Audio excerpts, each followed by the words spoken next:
through bus stop, if you are really close, you pick up more understeer and you struggle coming in towards the end of the lap. So a lot of these small details which then combined together makes difference.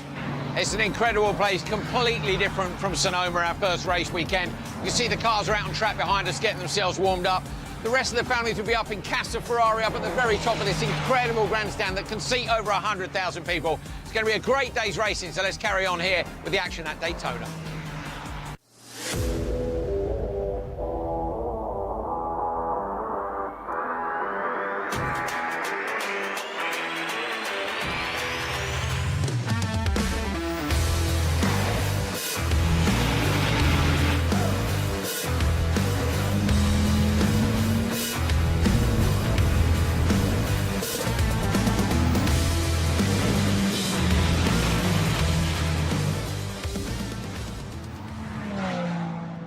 Day 2 at Daytona. We're getting ourselves ready for race 2 here from round 2 of Ferrari Challenge North America. That is a wonderful wide shot of the back straight from turn 7 down to turn 12 with the bus stop chicane in the middle.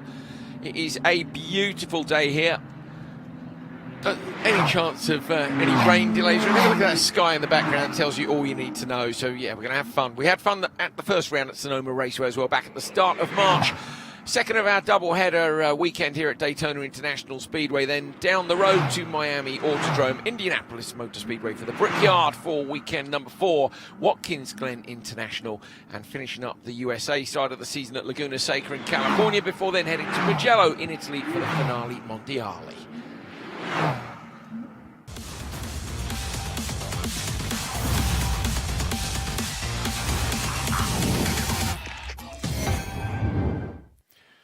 Here's a look at the layout at Daytona International Speedway. You can see there down to turn 1, a tightening corner. The kinks at turn 2, then 3 and 5, the 2 hairpins. 4, we saw a pass for the lead yesterday from Medler in Trofeo Pirelli. 6, the super important exit through 7, up to bus stop, and then again the exit from 11 for the 185-mile-an-hour sweep through turn 12 to the checkered flag. Cars are out on track, getting themselves warmed up. So the weather is nicely warmed up. Wow, it's about 6 or 7 degrees Celsius higher than it was this morning on track temperature. 23 air. My name's Andrew Coley. Up in the commentary box here with me is Tony Verlander. And down in the pit lane reporting for us is Nina Jade Paul. Thank you very much, Andrew. It's the moment we've all been waiting for. It's time to go racing. Yesterday's races, we saw chaos, we saw drama. I think this afternoon the drivers will have an air of caution about them. Everyone will be a little bit more cautious as they've seen just how relentless this circuit can be. We also saw yesterday the tow wasn't as effective as we thought it was going to be. But I must say, I'm down on track now. It is quite warm and it's a little bit less windy than it was yesterday. And even a slight headwind can reduce the effect of the tow. So hopefully this afternoon we'll see some more overtaking. Fingers crossed. Thank you, Nina Jade. It's looking sunny down there. Should be looking for somewhere to go and hide to get out of that sun. The drivers, of course, have got the cars to hide in, but I can confirm it is not going to be very cool inside those cars. Oh, they've got air conditioning, haven't they, Tony Verlander? Yes, they do, but like we heard... 5 horsepower, I believe. Yeah, we heard after qualifying that some of the drivers prefer to suffer a bit more, and maybe there is a psychological 1 more extra horsepower to be gained when switching off that AC. Yeah, I reckon you've got to have it on when you're sitting in the grid, haven't you, in pit road, waiting to go out, and then I think once you're on that green flag lap and you know you're going to cross over the start-finish line to get into it, got to switch the AC off and get yourself... Yeah, open the window slider. You know, there's 6 inches of air there. That'll come in pretty hard and fast at 180 miles an hour. There's Mitchell Green, won both rounds at Sonoma at the start of the season. Yesterday was P2 to Ernst Kirchmeier, who was then moved up to Pirelli AM. So that makes Mitchell Green the favourite, except for the fact he was beaten in qualifying by Jan Bernier. Bernier's car is orange and blue, if you spot it. I don't think it's in pit road just yet. So Bernier versus Mitchell Green at the front of the grid. Going to be fascinating to see how those two championship protagonists get on. There is Bernier, left-hand side of your picture. Everybody get themselves ready for a quick last-minute check before they roll out onto the lap. Now, we had an onboard lap filmed on Friday with Tony Davis. He's kindly showed us the entire way around this fantastic Daytona International Speedway. So before we roll these cars out onto the track and get the green flag underway, let's do a lap with Tony. Hi, I'm Tony Davis, driver of the number 4 296 Ferrari Challenge car. I'm going to take you around a lap at the Daytona International Speedway. Okay, here we are coming to start finish in 7th gear, nearly 190 miles an hour. It's 1.8 G-forces pulling you out, hitting the brake zone hard, really focused, really concentrating. Got to stay on the brake, but get off it to make that apex. Got to bring it in, bring it in, bring it in, get to power. Watch out for the rear end. It really wants to move out to the right. Then you got to hustle the car back to the left. If you don't get it far to the left, you can't make this. Very difficult here. It is off camber. Normally you would come in much wider and bring it back. You can't do that because of the camber. You can see the car struggling to power down. That is the issue because of the off camber track. Here we are, the kink, most dangerous corner on the track. If you go into the grass right there, you can be in deep trouble. Hustle the car back to the left. Coming back around again, you got to watch out for camber. It gets off camber on exit. You want to power down, be very careful. This curbing, you can't see it in the video, rolls off dramatically to the left. Now here, one of the hardest power down places on the track. You struggle to get the power down. You can see the car move around, coming up. You don't want to go too high up because that would decrease speed climbing up unnecessarily. And now settling in. People always ask what is the highest speed on the track, and this is nearly 190 miles an hour. But right now, as we're approaching very high speeds, you're relaxed. And that's paradoxical. Very high speeds on what is now a straightaway, you're most relaxed the entire lap. Bus stop coming up, braking very hard. You got to mow down that first curb, touch the second one, brake, get off the brake, roll speed, power down, and critical to power down right now because this is now the longest straight on the track. If we don't get that exit, you're going to watch your lap timer decline the entire time back to start finish. So for the bus stop, as for much of this track, what's absolutely critical is getting that power down. But again, where are we right now? We're approaching 190 miles an hour, but you're actually getting your pulse down, breathing, relaxing, and that's a lap at Daytona International Speedway.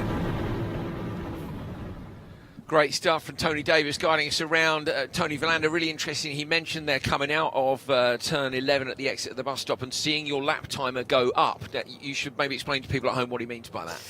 Yeah, that is one of the areas where you can really make up the lap time, improve your lap time. So basically having a better rolling speed through the corner and being able to go on throttle earlier than the whole long turn number 12 going to the main straight, you just see the predicted lap time on the dash of the car going down. So you know you did well, and now it's just up to keeping the full throttle.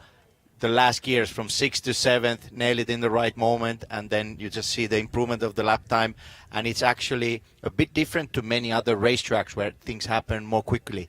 Here you have long straights, so even the top speeds are high. You still have a lot of time to think about what you did in the previous corner and when you're approaching the next one. Yeah, absolutely. And I guess if you get it wrong, you're going to sit there, aren't you? You know you've made a mistake in 11. You've got the whole way through 12 to watch it going up. So they'll all be hoping for a great exit from turn 11 as we get ourselves out onto lap 1, which is coming up very shortly indeed. But we've got some very important words. Nina Jade Paul. Some very important words indeed, Andrew. Our favourite words of the weekend, actually. Drivers, start your Ferrari engines. Quick off the mark in the background there, weren't they? Somebody had their finger on the button ready to go. Maybe it's Jan Bernier who's front of your shot just there. Look at that, yeah. He knows where it's at. I love the fact that a Ferrari race car still has the prancing horse in the middle of the steering wheel. It's a nice touch, isn't it? And we also have a great schedule on the day. We start with the 4 qualifyings, we have a lunch break, and then we go straight to racing. So I really like this, that we don't have many hours of break in between, and drivers are active all the time and the spirit stays high. So this is a great format and a great program. Now, a lot of drivers were up in Casa Ferrari just now at lunchtime because obviously the Grand Prix is going on the other side of the world, so they're all watching the action there from Formula One. I was quite surprised how many of them were having a bite to eat, you know, because if you're a nervous racer, you're not going to eat too much. Me and Tony, we've balanced what we eat before the show. You know, we need to get our energy just right ahead of the announcing frenetic racing here. But yeah, there were quite a few of them were having a good munch. They're obviously not too nervous. Yeah, it's difficult to avoid Casa Ferrari with the great lunch they have.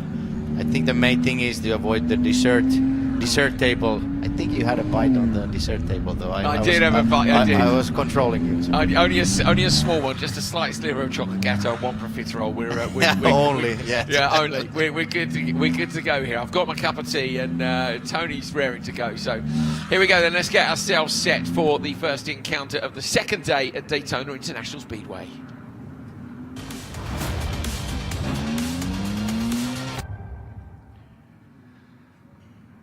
It's Sunday at Daytona, weekend 2 of Ferrari Challenge North America.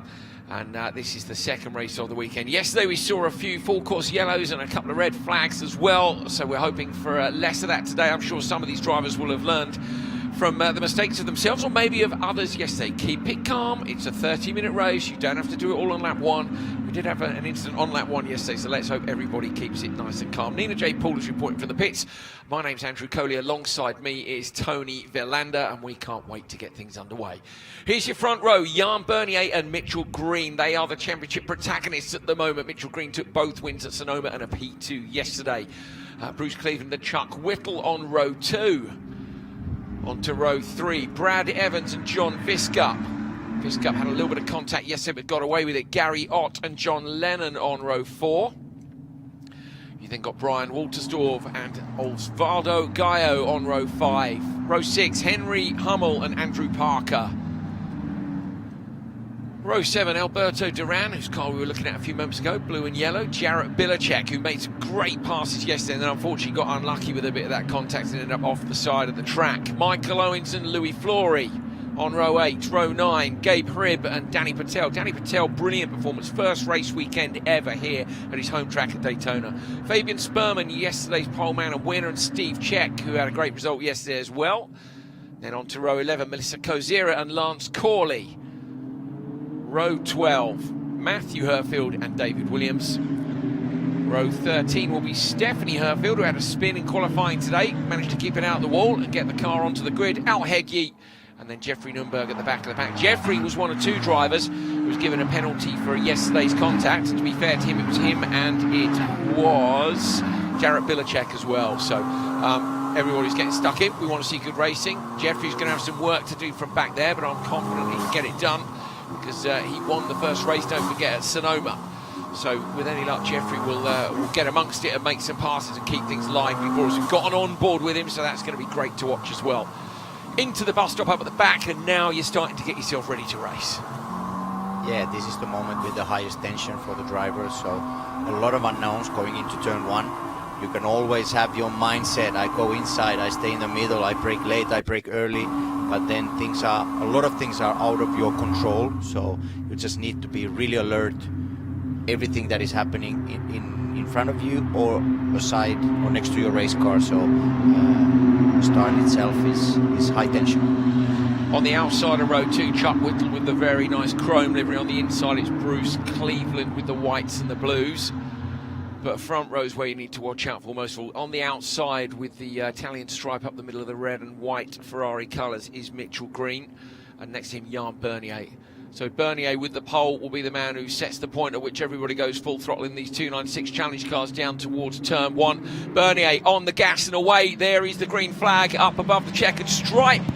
And they head down towards turn 1. Bernier's got a great start. Oh, it's a squeeze in the background. Whittle pushing across on the inside on Bruce Cleveland, and Whittle actually gets round the outside. Cleveland now sticks the nose up the inside, but there's no way through.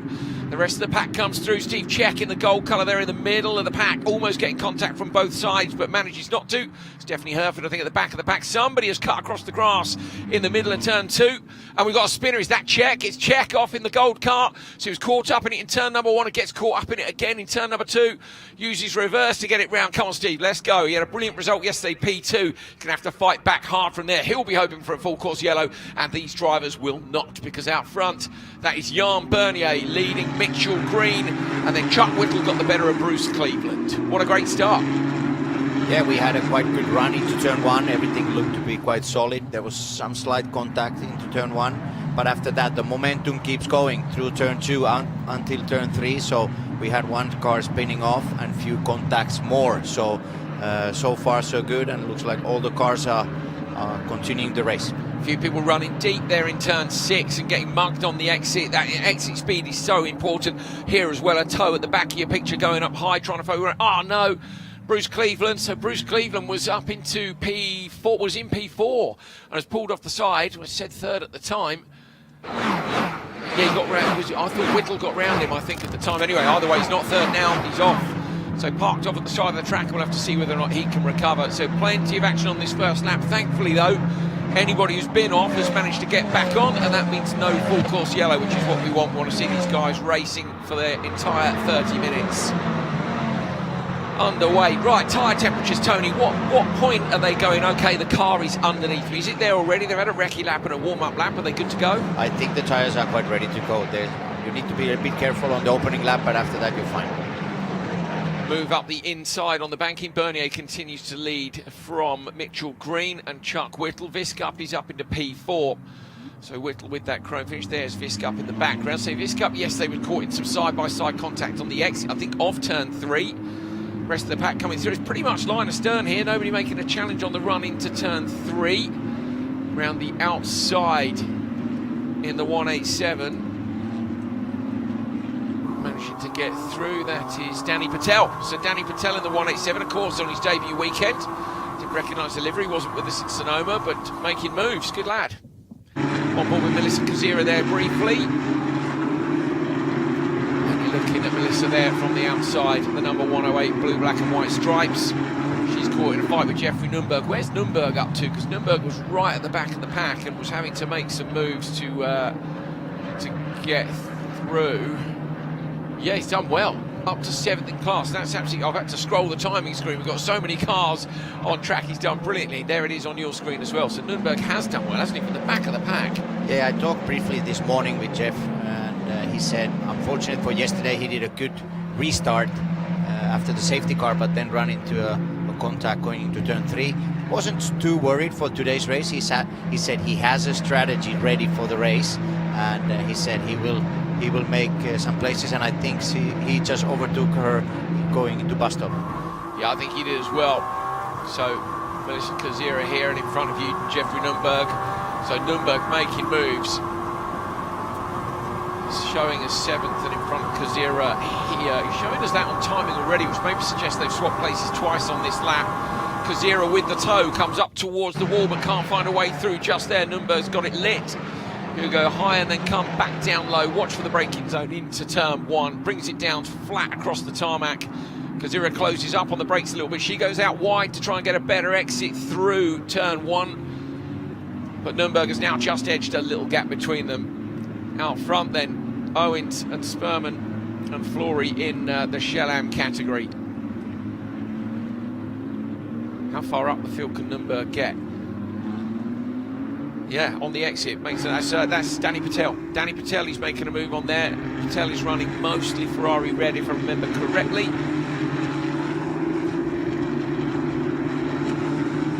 And I'm completely wrong. He's got a white car, has he? No, that's Louis Flory. I am right. Good. Okay, we're not insane just yet. Stay tuned, people. It'll probably come later. Jan Bernier leads from Mitchell Green and Chuck Whittle out front. Here is Bernier with Mitchell Green going with him. Mitchell yesterday took the tactics of not wanting to race with his competitor because he wasn't in the series. What do you do now? It's Jan Bernier. He's piling the pressure on. I'm assuming he's going to go for it, Tony. Yeah, I think he's just putting the pressure on the leader Bernier and trying to avoid any extra chaos. But if there is a chance for overtaking opportunity, like right now, I think the famous slipstream is working now. He's getting a perfect toe to the end of the lap, to the main straight, and let's see the braking now into turn 1. Tried to go high, but isn't going to find his way through there, so he's going to bide his time now. His coach may well be on the radio. He comes out wide. Is Bernier going to go defensive? Smoothly through. You kind of miss that first apex by a car's width because you're looking for the exit speed here. Mitchell Green is right on the back of Bernier here. You can see, though, the lap times are going either way. Lose 2 tenths, gain 2 tenths on those last 2 laps, so not a lot in it between these two. And Chuck Whittle is right there with them. Whittle is just 1.3 off the bat. Now, actually, I think Whittle's closer now that those two are starting to get defensive, Tony. Yeah. Oh, it's a big spin. That is a big spin. That's Owens from Copper Shellam has gone really wide. The Canadian driver is off and mowing the lawn fully out into the middle of the track. gets back on, but he's lost a ton of places. Yeah, he was the leader. He was the ball setter in Coppa Chelam. So let's see what happened if we get a replay. Got a replay of that coming up. I was wondering how he got all the way over there. Okay, is it contact on the inside? He's on the exit of turn 1 here. Does he just get out on the loose? Oh, he gets on the grass. Oh, he cuts across the curbs on the inside. It's just gone. Yeah, he was trying to keep the foot on the throttle, and at the same time he put almost the whole car off the track and then spin. Sometimes that area of turn 2 with the sequence of change of direction, there's only basically one racing line, so side by side is very difficult to get through that part of the track. Yeah, got on the loose and was out and off the side of the track, unfortunately. Side by side again, Gabe Rib and Spearman. Nicely done up the inside. Nicely done up the inside. With Owens gone, that is Rib then taking the lead from Spearman. Brilliant move on the bus stop there.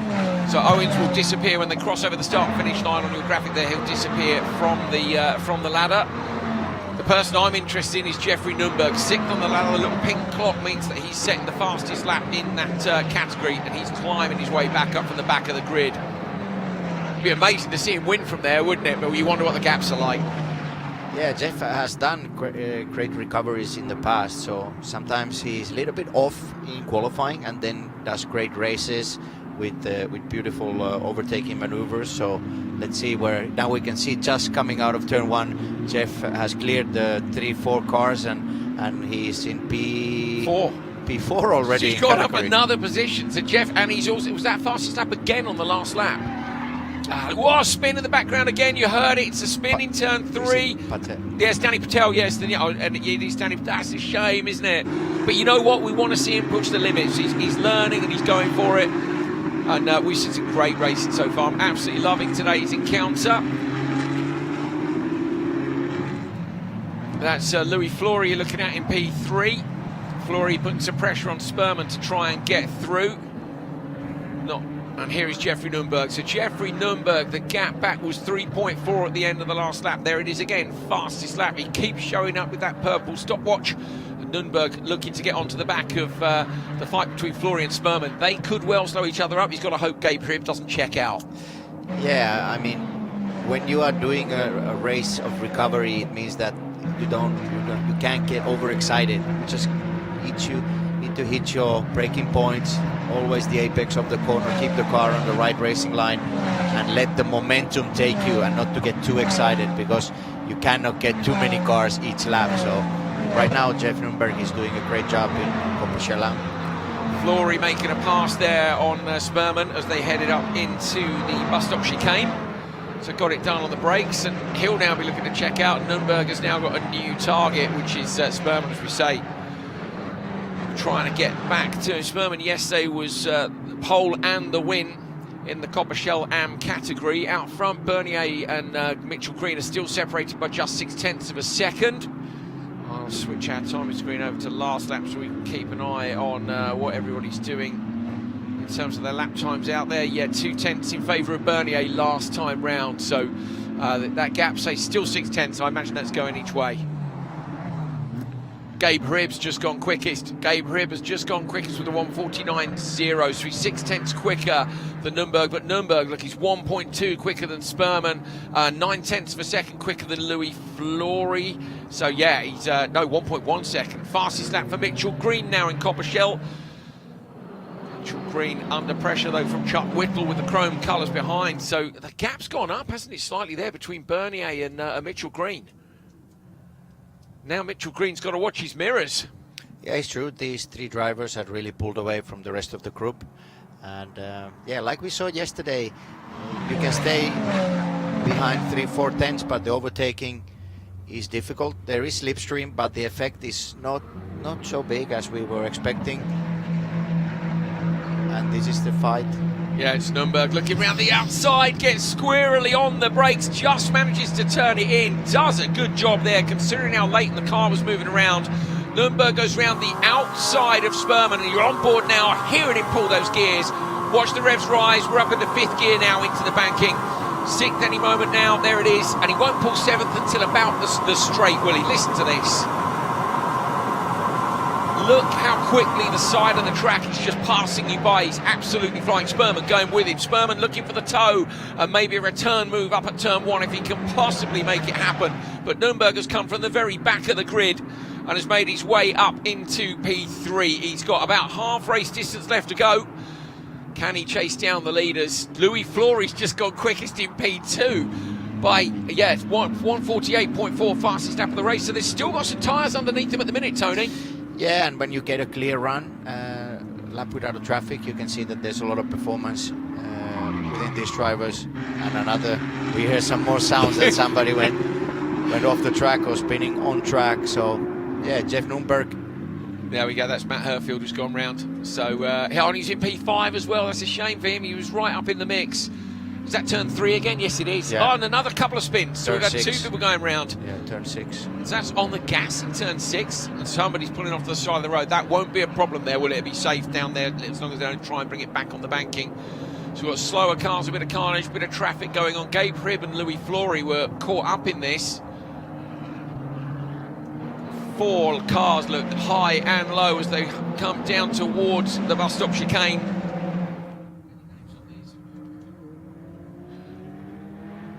Viskup is on the outside, sideways, dropped it on the brakes, goes around.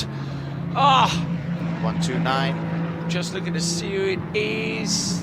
Henry Hummel. Henry Hummel's gone round on the brakes. Too much braking and steering. Yeah, there was a lot of pressure. There was basically 4 cars close to each other. He wanted to brake really late, and that in the face of turning in, he lost some time, and maybe Hummel was also involved in the turn 6 accident earlier because he rejoined. And yeah, a lot of action right now on track. Kozira trying to find a tow here. Melissa Kozira going to try and pull out and see if she can make a pass.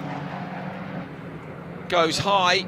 It's Matt Herfield in front of her. Herfield had the spin. If you're, well, I think Matt's in the black and gold car. I'm not sure that's. So Flory has managed to pass Hribb for first place in Shell Am. So this is Louis Flory in the 183, who's got past Gabe Hribb in the 102 just behind. And that could be in this traffic. Oh, and he goes sideways. So Louis Flory's going sideways now. You've got to try and stop that. Look at the difference in exit speed for one sideways moment. Yeah, you need to be careful. Running low settings on traction control, losing the momentum a bit with a lot of traffic, and trying to at the same time do the fastest laps of the race. So you really need to be focused. You can see that several drivers are really driving hard their race cars right now, and yeah, hopefully no bigger drama, and we get a clear run with green flag the whole way, the 30 minutes. That would be fantastic. You are looking here at Jeffrey Nürnberg and Sperman, who are trying now to close the gap up in front of them to Flory and Hribb. I think they have. They were 3.9 back at the 2.9 back at the start of the previous lap, but I reckon they might be a little bit closer than that now. So Nürnberg from the back of the pack. Here are your leaders. Sorry, this is P2 and P3, so Mitchell Green and Chuck Whittle. Whittle stays up slightly higher than Green. Green maybe going a little bit defensive here, but they're right with Jan Bernier as well. So the gap there is just 0.9, 1.2 seconds covering the top 3, and now we might start to get tyres coming into play. So what have you got to do to manage your tyres here? Yeah, tyres and also the physical side of the drivers, because there's a lot of pressure, a lot of groups forming around the grid. So tire-wise, I mean, there's not a huge amount of things to do. It's trying to avoid going into the corners too fast and then having to stop the car with the front wheels. But when you do a solid driving, then it should be okay. A little bit down to the tire pressures as well. But at this stage of the race, you do feel some degradation on the tyres. Nürnberg with a lot of understeer in turn 3 there. You're on board with him. Has he lost the position? No, there was a car that spun in the exit of 3 on the right-hand side. Got you. I was just glancing down at the timing screen as that happened over the curbs on the inside. You see the car starting to move around now. So he was struggling to turn it in 3. How does he get on in 5? That's better. So he's roll off the throttle a little bit more. Yeah, he was very tight, the racing line at 5, but you can see that the grip level is a bit different right now compared to the start of the race. Jeff Nürnberg hasn't really cleared from Fabian Sperman, car number 184, and also lap time wise they were already lapping earlier faster, so the lap times are getting a bit slower, so drivers need to be really careful. There's only 0.2 between Flory and Hrib, and there's only 2.6 between Hrib and Nürnberg. So those gaps are closing up. There they are, just in front. And yesterday we didn't get this amount of laps on green flag, No. so it was always stopped, neutralized by 2 times per race. So this is a different moment compared to yesterday. Yes, this is a very different kind of race. This is much more like it. They're on the pit wall, so their job is as stressful as ours, trying to figure out who's up to what in terms of strategy and move to the inside line. Almost side by side, but not as they come down into the braking zone.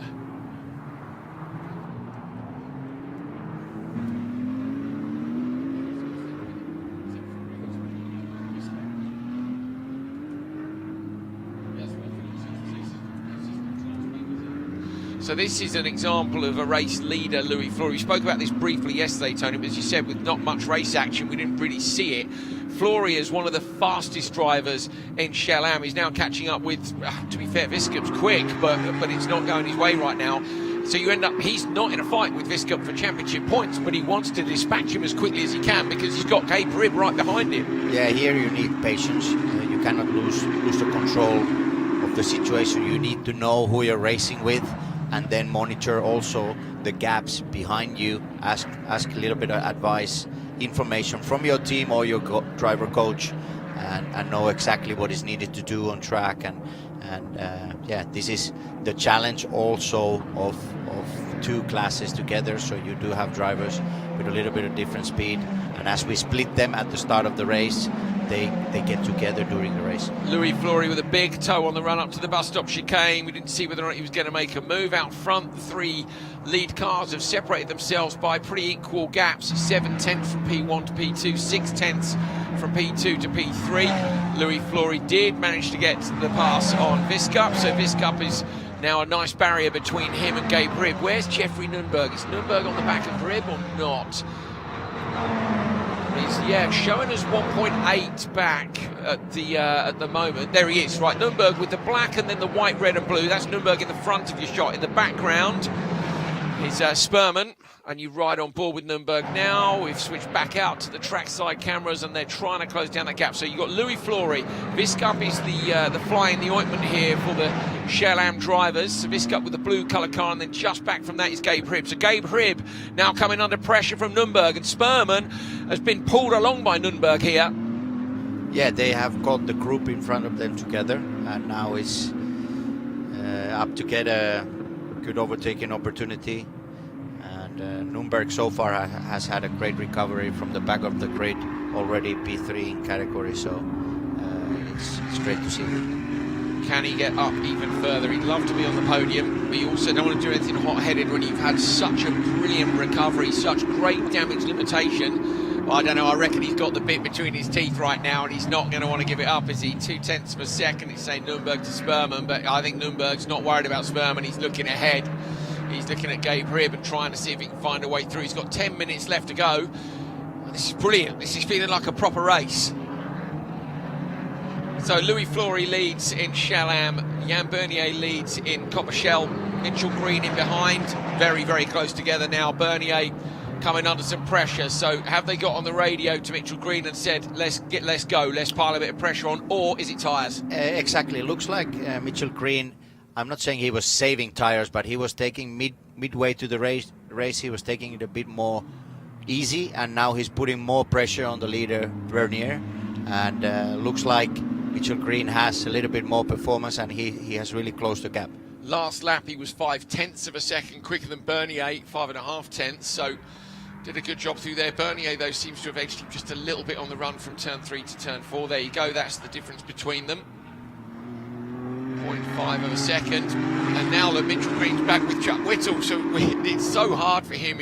When you're in that sandwich, you got to look both ways. Yeah, and you need to be very cautious of what you do. Keep hitting your braking points. Remember to go and downshift your gear, the right gear, and then back on power, and consistency is the key in Copper Shell trying to hit those lap times every lap, not to have any mistakes and lose 1 to 3 seconds one lap and then be fast again. It's better to be 1/10 off and each lap the same speed. We ride on board with Jeffrey Nürnberg up from the back of the grid, from P17 to P3. This is the drive of the day for me so far. He's smooth on the exit too. He is managing the traction on the exit of those tight hairpins. We know 3 and 5 are absolutely key to tyre life. Down a gear, the auto blip shifts the throttle up. Now on the exit. Oh no, we've gone off. It's Henry Hummel. That's the second time for Hummel in this one. Is he in the K-rail on the outside? I think he might be. So whereabouts is that car, and is that going to cause us? Is that going to cause us a stoppage? Is that turn 3 or turn 5? Not sure. Well, we'll wait and see. We'll wait and see. Jan Bernier leading from Mitchell Green. Are we going to see a full course yellow? And if we do, is that going to be the end of the action for us? It's been a brilliant race so far. Chuck Whittle in third. Yeah. Tony's looking out the window. What you got, Tony? Yeah, I think he had a momentum. He had a moment going out from turn 4, so from the kink, and he lost it before the braking into 5. Full course yellow, unfortunately. What a shame. Full course yellow with 7 minutes to go.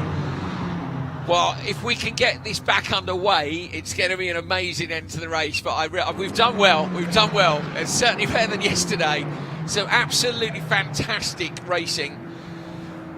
Oh, we can take a breather. So can the drivers. So can their undoubtedly very hot and quite well used Pirelli tyres by now.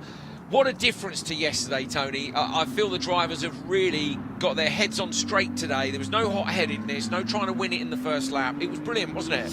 Yeah, still hard racing, though. We had some tiny contacts on opening lap. After that, we saw great overtaking maneuvers. We saw some great recoveries from the back of the grid. Jeffrey Nürnberg overtaking 13 cars, 14 cars. So that has been great to see. There is the safety vehicles going now into turn 5. I'm quite surprised how quickly these guys are still going, to be fair. Yeah, hopefully we can clear it quickly, but the time there's not a lot of time left, though. No. What's he feeling? Where is it? Is it somewhere tricky? It's coming out from the kink, so the very fast corner on the infield. And I think there might be that he went a bit wide with the exit curb, had to do a correction, and before the braking, he lost the car into the left-hand side before turn 5. So he spun on the exit, basically, of the kink at 4. Yes. Very high speed. It looks like it is in the rail. So they'll check, obviously, that the rail is suitable for us to continue if they can get the car out of the way. And this is the point at which, you know, you're either really pleased that you made your moves, or you maybe wish you'd taken a tiny bit more risk. But I think from a championship point of view, Jan Bernier and Mitchell Green, fantastic job from them. And good racing between Flory, Hrib and Nürnberg with that recovery drive from the back of the pack. After yesterday's issues and a grid penalty, he really has fought back. Now the cars are getting stacked up behind the pace car, the safety car. And they'll cruise them round and see. That's Viskup at the side of the road, so he's decided to park it. That's somewhere safe and off track at least. Wow, there we go. So right now, what do you want? If you're on the podium, I guess you'd be happy if we don't go racing again. Yeah, I mean, the leading drivers, normally the feeling is, why did this happen? And the gap and the lead was neutralized. Sometimes mixed feelings. A driver that is doing a recovery, that driver that is really passing and has the speed, he wants to go back to racing. Maybe the leaders, they're happy what they have right now. So always a mixed feeling when you have a safety car on track, a little bit more than 4 minutes on the clock. What's your gut feeling? Oh, careful, Jeffrey. It's steady on now. We're behind the safety car. Recovery drive's good. We can't make any more passes. Looking across the left, look, there are from Jeffrey's onboard. There are 1, 2, 3 recovery trucks there, and that car is still up against the wall. I don't think this is going to go green again, unfortunately. Yeah, there's a lot of recovery vehicles. There was an ambulance as well, which left the place already.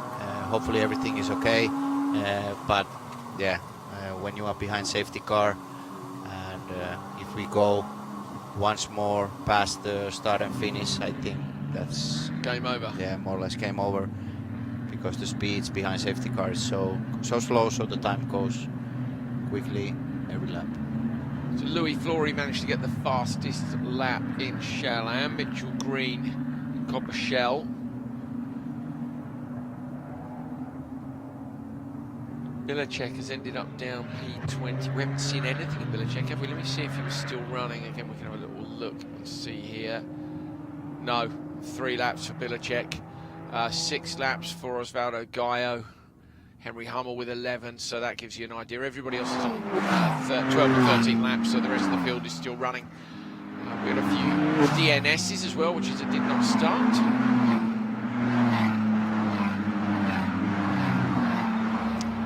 We're into cruise mode now then, because they're going up towards the bus stop chicane. And as Tony Verlander said, if we pass the start-finish line again behind the safety car, bear in mind the safety car has to pull in for the cars to go racing, and they're not going to do that when the pit entry is just before the stripe. They're not going to do that, and just have the cars blast over the start-finish line. Much as though I would like that, because that's the way we want to finish a race, with a bit of glory and a bit of checker flag waving, but unfortunately, this cruise past will almost certainly see this being the last lap of the race. What are they doing? 2:18s behind the pace car. We might get one more lap in.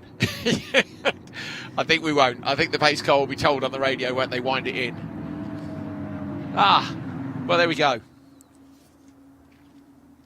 So the white flag's out, and that means it is the last lap. So they've put it onto final lap regardless of time, and the safety car will cruise the pack back in.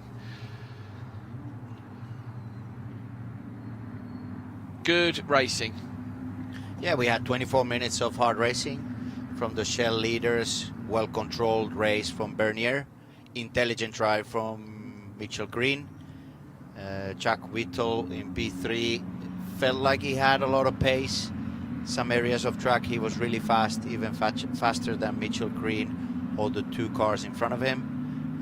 But yeah, up with the leaders, very clear run, good race. Then in Copa Chelam, Jeffrey Nürnberg starting from, was it P17, coming all the way up to P3. That was a great run as well. Some action again, more smooth, more clear race than yesterday, and then 6 minutes to go. We had the situation between the kink and turn 5, which now caused this full course yellow, and now this is the last lap of the race. Yeah, cruising back to the finish. You can see the marshal post there with the double yellow on it, which means full course yellow. Safety car out, and these cars will be heading back for a quick wash and re-prep, and then into the haulers, because their weekend is done here at Daytona, and it's just something like a 3-hour drive down to Miami. I'm sure some of the teams will take them back to their workshops, and some of them will get them parked up somewhere local, and save the fuel on the haulers, and get the mechanics and the techs down to Miami in a few weeks' time. I think it's 5 weeks, I think it is, until we're in Miami at the F1 track. Up towards the bus stop at the back. Well, there we go. We saw a lot more of the racing that we wanted to see today than we saw yesterday. I think it's been a fantastic encounter for the Copper Shell and Copper Shell AM drivers. Going to come around, and I suspect they'll peel them off into the pit road behind the safety car, and you'll see the checker flag wave from the gantry anyway. So I guess at this point then we should run through our top 3. So not going to take it at 185 miles an hour, but is going to take the win anyway. Jan Bernier, what a brilliant performance for Bernier. This is a 4th podium in a row, 2nd both times in Sonoma. P3 yesterday, takes the win today. Mitchell Green, 2 wins back in Sonoma, and he ends this weekend with 2 P2s. That's a great championship performance, it really is. And then Chuck Whittle, this is Chuck's 1st podium finish. Came super close in Sonoma with 2 P4s, and they do cross the start-finish line. Great, 2 P4s, and he didn't get a result yesterday, but today Chuck Whittle gets P3.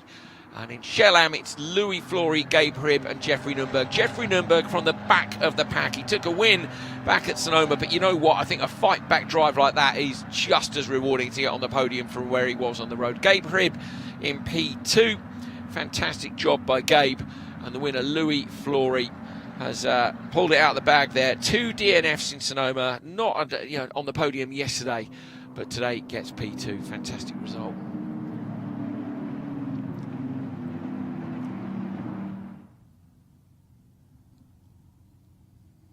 Louis Flores, I mean, they're just going to be over the moon with that, aren't you, after the 3 runs he's had. Some nice passing between them as well. Fastest laps of Mitchell Green and Louis Flores. And they're just heading through the bus stop and back into the pits this time round. Nice to see them go over the start-finish line at the end of the race, I think. There is Flores, your victor in Shallam.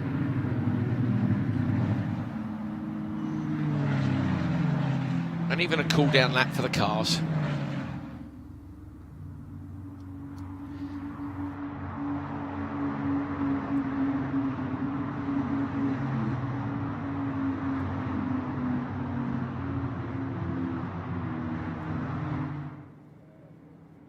So this time they peel down onto the apron at the side of the famous banked bend here at Daytona, and they'll come back into pit road or victory lane for the top 3 from each. Here we go then, the results from the Copper Shell encounter on day 2 here at Daytona International Speedway. Jan Bernier takes the win from Mitchell Green. Both those drivers have been on the podium all year so far, and it's setting themselves up for a fantastic championship fight.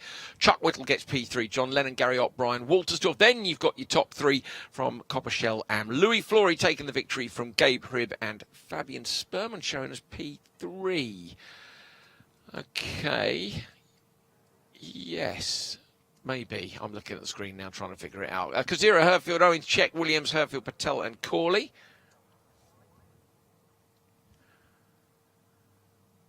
And those are your results for the first 2. Then we've got Brad Evans, Viscup, Hummel, Gaio, Bilicek, Cleveland. Okay, I think that Jeffrey Nunberg is showing as not starting. That's not correct. That's what threw me. Nunberg was P3 in that. So he's disappeared from the timing screen as well. So just so you guys know at home, the graphics are fired from the timing screen. So we have technical stuff sometimes. Don't worry about it. Nunberg with a brilliant fight back to P3. I was wondering who was missing, and now we know. Yeah, man. Nice.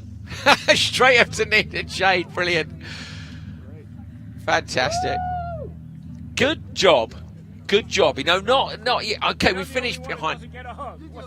A hug for the cameraman too. Fantastic stuff. That is absolutely brilliant. Yes, Jan Bernier, you legend. Way to go, man. Congratulations. Fantastic stuff.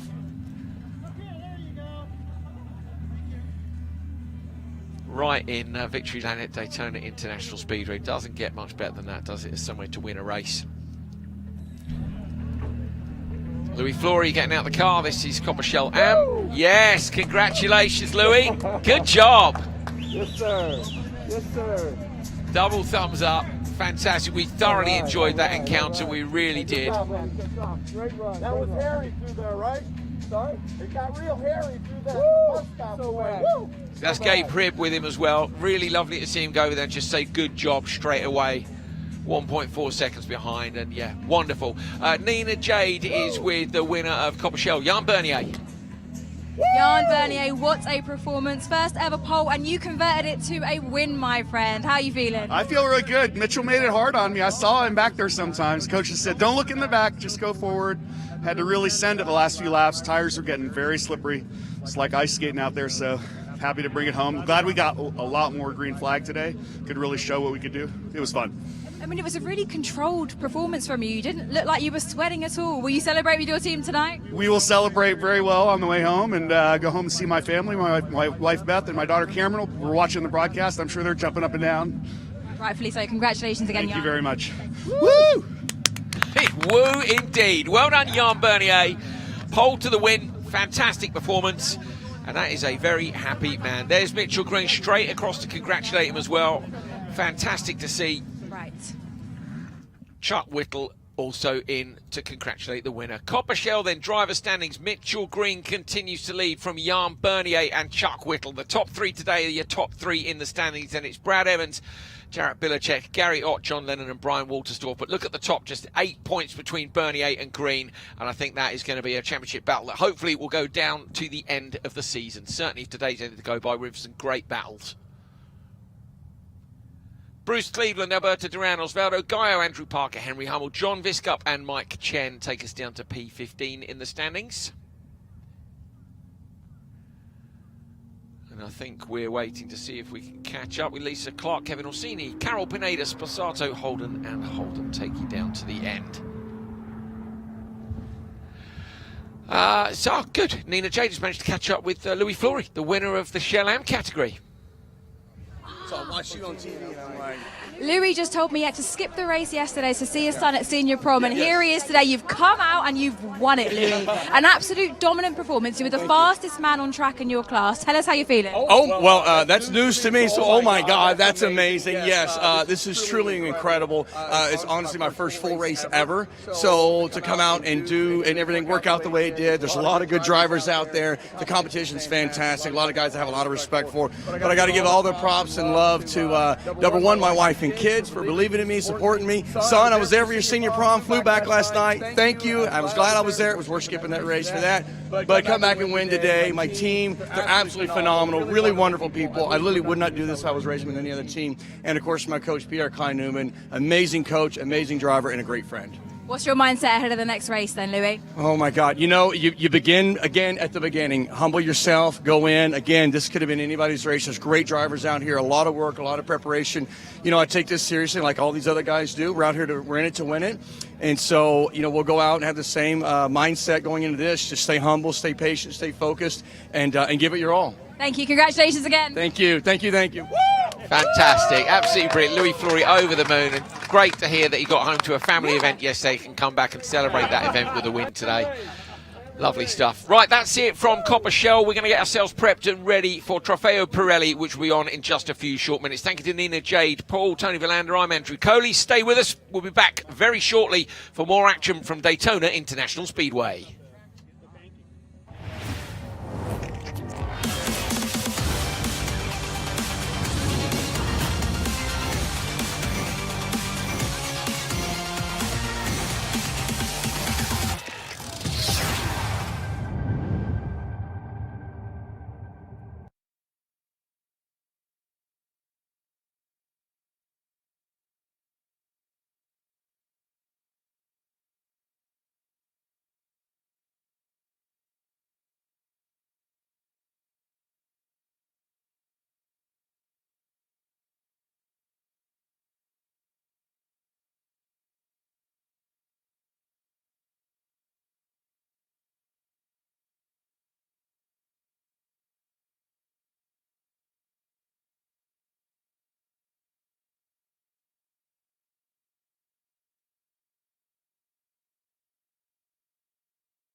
Welcome back to Daytona International Speedway. We're coming up for race 2 of the weekend for Trofeo Pirelli. If you've just joined us, you've missed a fantastic race from Coppershell. You can't go and watch it now, you have to stick with us now. You can go back and watch that one in a minute, but it was a great encounter. We had a good 25 minutes of racing. Yesterday we had a bit too much carnage, and today the drivers screwed their heads on and really screwed the pressure into each other with some fantastic racing. We had a brilliant weekend down at Sonoma, back at the start of March. Of course, this weekend, Daytona International Speedway. This is our last of 4 races here, double headers at each of these events. Miami Autodrome is up next. First time for the 296 Challenge around the F1 circuit there. Indianapolis Motor Speedway, the Brickyard. Watkins Glen, Laguna Seca, and then the finale, Mondiali at Mugello at the end of October to crown our champions.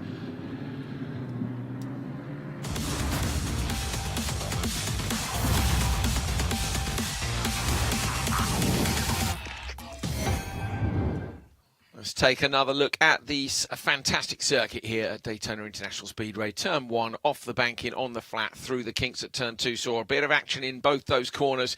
3, 4, 5 through the infield to a pass yesterday for the lead at turn 4. 3 and 5 are crucial for traction. 6 and 11 are crucial for exit speed if you want to take the win here at the legendary Daytona. It is a beautiful day here in Florida on the east coast of the USA. 33 degrees Celsius track temperature, 23 degrees Celsius air temperature. I have to say it feels warmer than that if you're out there. Myself and Tony Villander, I'm Andrew Coley. We're up in the top of the building, close to Casa Ferrari, the fantastic hospitality that's been put on for the sponsors, friends, families, and drivers here, overlooking this incredible speedway. We've got a great vantage point up here. Tony, it's been a good weekend so far, and it was lovely to see the Coppershell guys really throw down. We've got our championship contenders at the top of the grid here, hoping for more of the same from Trofeo Pirelli. Yeah, Trofeo Pirelli is our top drivers, so the speeds we already saw in qualifying. Great demonstration of the speed and performance from Massimo Pirina. He's coming up from the last year 488 Challenge to this year 296 Challenge car. His pace from Sonoma and here has been great. He has some experienced drivers around him, Dylan Medler, Jason McCarthy. He has some very young talent. He has a young talent around him. Car we see now on the screen, car number 2, Johnny Kaminsky. So he was yesterday on pole, the youngest ever pole sitter in Ferrari Challenge, only 16 years old. So it's forming up a very competitive battle between these top drivers, and it's great to follow their performance. Each start, you don't know who's going to win. You need to hit your marks perfectly, also have a perfectly prepared race car. So great to see these talented drivers going to racing. Kaminsky taking on some fluids just before the start of the race, and that might mean he's not carrying a bottle or a drink system in the car. Save himself a kilo or so if you can. So he's having a little drink before he sets off. We saw as well the tyre pressures being checked on the Pirellis, which all of these 296 Challenge cars are on, specifically designed for this car. And you've got to look after them if you want to take the win here. You really have. McCarthy pulling up to the line as well. Really fascinated to see how this one goes down. Pirina was so good this morning in qualifying. The first driver to dip into the 143s, did it twice, went 2/10 quicker for a 143.7. It's Massimo Pirina's car you're looking at now. That's we call that a truck wrench over in Europe, because it's a bit bigger than a torque wrench, and that's what you use. The reason for that is you use it on truck wheel nuts. So when you're running a single wheel nut in the middle of a race car like this, you do need a big old torque wrench to check it. Massimo Pirina waves out of the window and is looking very comfortable in there. The reverse livery of that car, you can see 3 cars back on the left-hand side, 4 cars back. That is his uncle Roberto Pirina. So Massimo will be starting from the pole. There you go. Look, this is just the last little checks. Pirelli come up with a suggested minimum tyre pressure for it, and then This is interesting. yeah, it is, isn't it? Yeah. Tony's having a good look here. He's having a very good look at it. So yeah, nice little look at the tyre pressures. It's if they start shielding it, you know they're up to something, isn't it? Yeah, you never wanna show the tire pressures to the opponent. So I've had it before where we've had drivers come up to the commentary, you know, when you have races with heats and things in, and they're sitting there looking at the start, like, oh, he's using setting number 10. You know, and as soon as they see it on board, then you see the team starting to hide settings, that you put stickers over parts of the screen so you can't see what's going on in the car. And yeah, it's always fascinating. There we go. P1 is what they're saying. It's going to be a decent fight out there. The umbrellas are up. Oh, we've even got the blowers on, look, to try and keep temperatures down inside the car. They were on a short hold on the grid, and when it's this hot, you don't really want any holds on the grid at all, do you? Yeah, it's hot out there. So the difficult moment is when the race car stopped. So then you don't have the AC or the fan inside the car working, and yeah, normally when the race car stops, you almost feel like all the hot air is coming inside the cockpit of the car. Brad Falver, your pole man in Pirelli Am. He's sitting there in a rented car after he had issues with his yesterday. Can he take the win in it, having taken the pole? Let's head down to Nina Jade Paul, who is in pit road. I am still very much on a high from that Copper Shell race, and it's so lovely seeing how ecstatic both Jan and Louis were. Very well deserved. It's time for the Pirelli guys to go racing now, so without further ado, drivers, start your Ferrari engines. There we go, good to go. That's what it looks like to get a face full of Ferrari horsepower. It's not a bad place to be, I can assure you. Give that door a good slam. Now the pit crews head off pit road and the drivers are on their own, except for a bit of radio contact with team managers and mostly with coaches. It will vary from driver to driver how much of that they want. Yeah, it really depends. I mean, there's a lot of briefings before the start of the race, after qualifying, when you see where's your starting position. Often in US especially, you hear either the race engineer or the driver coach yell on the team radio, green, green, green, means that the race starts and you're ready to accelerate. So drivers do have their eyes on the green flag, but you also have to follow the car in front of you. So just a double confirmation on the radio, green, green, green, always helps. Well, there we are. That's our cameraman heading down pit road. You saw Nina Jade stood there as well, giving the drivers the thumbs up. They are rolling out to get themselves around for what will be the start of a brilliant encounter we're hoping here with Trofeo Pirelli. So we are nearly good to go. Race 2, Trofeo Pirelli from Daytona International Speedway.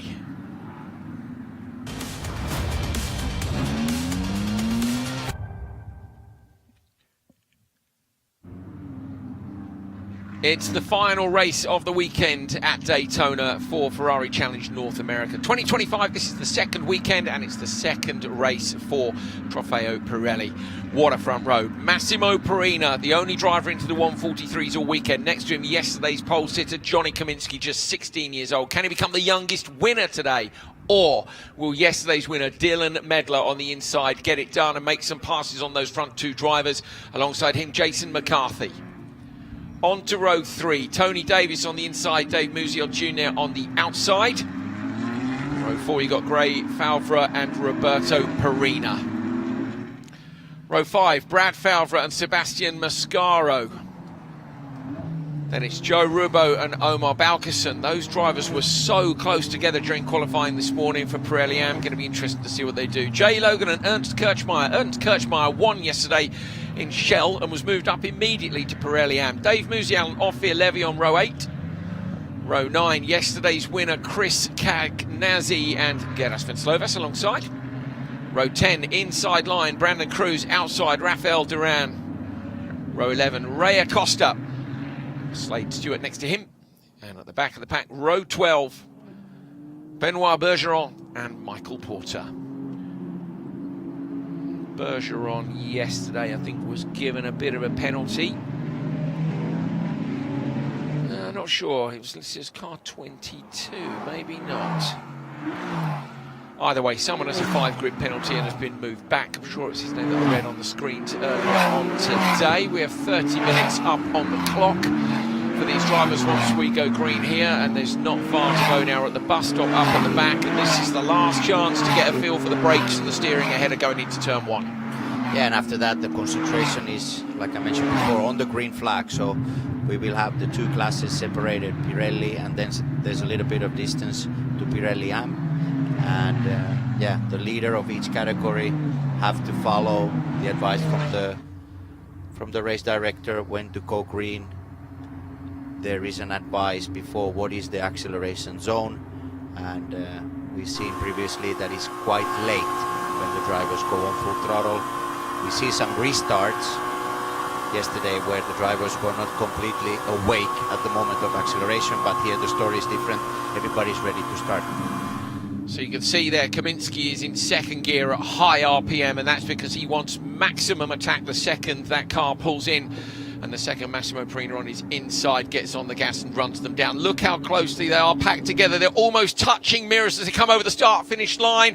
Perina lights up the throttle. It's green flag here. Kaminsky on the outside. Where's Dylan Medler? Medler is going to slot in, and McCarthy too.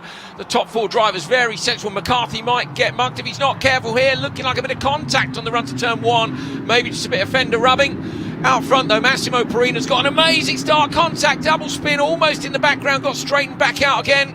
That's not ideal. If those cars don't get out of the way, we'll be full course yellow straight away, which will be a bit of a shame. And it does get moved. Now there is one still parked by the wall in turn two. That's a real shame, but it doesn't matter. At the minute, Massimo Perina leading from Kaminsky and Medler. There's Kaminsky with Medler right behind, then McCarthy, and the rest of the pack streaming through. Yeah, Kaminsky, row number one, starting P2, was really close to the top man, Perina, and then Dylan Medler didn't have a good acceleration. Going into turn one, Kaminsky lost the line, the racing line a bit, and Perina was able to pull away. And then towards the last rows, we saw some contacts, three cars coming in together, and the final result is one of them got stuck at the exit of turn one. It's broken steering and it's a full course yellow just as we get side by side. That is a real shame.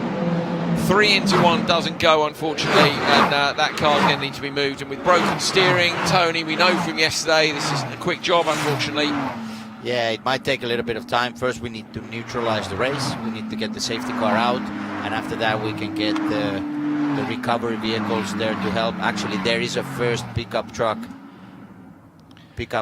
already there to help and protect the car that has stopped there, and then the cars need to go around it safely. It's Venceslas, unfortunately, who's parked good. Venceslas had a 9th and a 15th, and yesterday had a 4th in Pirelli AM, but today it will be a DNF. And this is the car, one of the cars. There were 3 cars wide, and that is, looking down my list, Slade Stewart. So Slade Stewart, there's 2 identical liveried cars, and Slade is one of them. He's got a broken headlight. Have a look at this. We can see the start. If we're just going to see, if we can see the whole start or just the back of the pack, but we'll take a look back either way. Slade coming back to the paddock on the apron. So here's your front runners. Look from Pirelli. Yeah, you see the P2 car running a bit wide line into turn one, and he actually loses some momentum, almost gives up the opportunity to Dylan Medler. And then where we see the light, yeah, it's a hard brown cars, and one car was about to spin, and then there were the 2 yellow cars inside that just happened to be there, and a little bit unfortunate. Yeah, Slade Stewart basically has lost the rear, hasn't he, in turn one, and then unfortunately Gerdas Venceslas has had nowhere to go and has ended up with what I can only assume is broken tie rod on the steering. He's finding out the car, but he will be disappointed, I say. And if you look at the front right wheel, it's facing, his door's off. They've actually taken the door off the car. See the door leaning up against the wall there? So disappointing start to the race. There we go, that's the way it goes. So this is it's just the recovery crew, I think it is. No, this is pit lane. This is pit lane. So that's it, lads. Rip it off. If it can carry on racing, you just rip it off. You slap some tank tape on it, and you get cracking. It's not the way you want your race car to look, but if there's a chance to get that back out, the front right's going to go back on. Lifts the big Pirelli wheel on. We're going to have to get a bit of a wiggle on, as we say, to get that car ready, and then see if you can catch up to the back of the pack under safety car. So they've got a couple of minutes, haven't they, to get that job done. Red flag, okay. You know what? I think that's good. I think that's the right decision, because we're going to get in, we'll get the track cleared, and then we can restart. I was kind of hoping that we'd red flag immediately and give ourselves the full 29 minutes, but there we go. We've got a red flag. Well, what do you think about that, Tony Blanda? Yeah, I think it was a lesson learned from yesterday. So in this way we can stop the timing and the time of the race, so we get actually more green running. Otherwise we would lose a lot of race time behind the safety car. So this was something we saw also from yesterday. So we go, as soon as everything is cleared out, it's a quick procedure. We go back on track, and then after one lap we go back to racing. It's a shame. So they're going to roll back to the paddock, and yeah, it's the way it goes. We really, after such a brilliant encounter with Copper Shell, I was feeling confident that we'd get through turn one with the Pirelli drivers and get ourselves a good 25-minute race, but it was not to be. There we go. So Perina leading from Kaminsky, Medler and McCarthy. That's pretty much how the grid was. Davison, Perina might have swapped places, and then it's Favre and Musial Jr. for Pirelli. And then Brad Favre and Sebastian Mascaro, P9 and 10 for Pirelli Am. So it really was right at the back of the field, wasn't it? It's just unlucky. Everybody coming down off the bank, and there's a lot going on in turn one. You know, we're not being overly critical about it. It's your tyres aren't quite there. It's very busy in traffic. You got eyes. It feels like your eyes are on stalks, doesn't it, at a start when you're looking everywhere. And then there is not much to do if you are already inside, and then the car outside is spinning into you. There's no real way to escape. Then there's an inside concrete wall, turn one, so there's not a lot of space. And yeah, going into turn one, we often have 3 or 4 cars side by side. So the final result can be what we just saw happening on the start of the Pirelli race. There is Massimo Perina. Now are the cars in parc ferme conditions with a red flag? I guess there'll be a limit to what can be done. Yeah, that's for sure. I think behind the safety car and red flag, you're not allowed to touch the race cars before the authorization from the race director. And yeah, yesterday we were able to restart the race very quickly. The recovery operation in the turn one is almost complete. The car is not completely on the flatbed, but almost. Okay, well, look, we think we're only going to be a couple of minutes away, hopefully, from a restart. It's a brilliant track here, and we've had some amazing results for Ferrari over the years.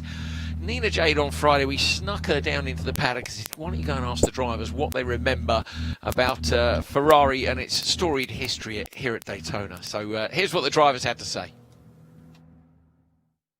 Here we are at the fabulous Daytona. History echoes here, especially for Ferrari. Every lap demands perfection, and it's one of the most thrilling circuits on the calendar. It's my first visit here at Daytona, so I'm going to have a little chat with our drivers to see how much they really know about Ferrari trivia here at Daytona. When was the last time Ferrari won in class at the 24 Hours of Daytona? 2024. 2024. Last year. 2024. Last year. Jeff, when was the famous Ferrari 1-2-3 finish at the 24 Hours of Daytona? 1965. 1964.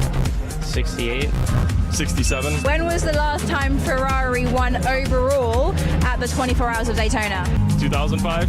03. 1987. 1994. 1998. Yes! Yeah, that was with, wasn't it with Didier? You are so good. Your trivia is good, my friend. Yeah, I tried. I love Ferrari.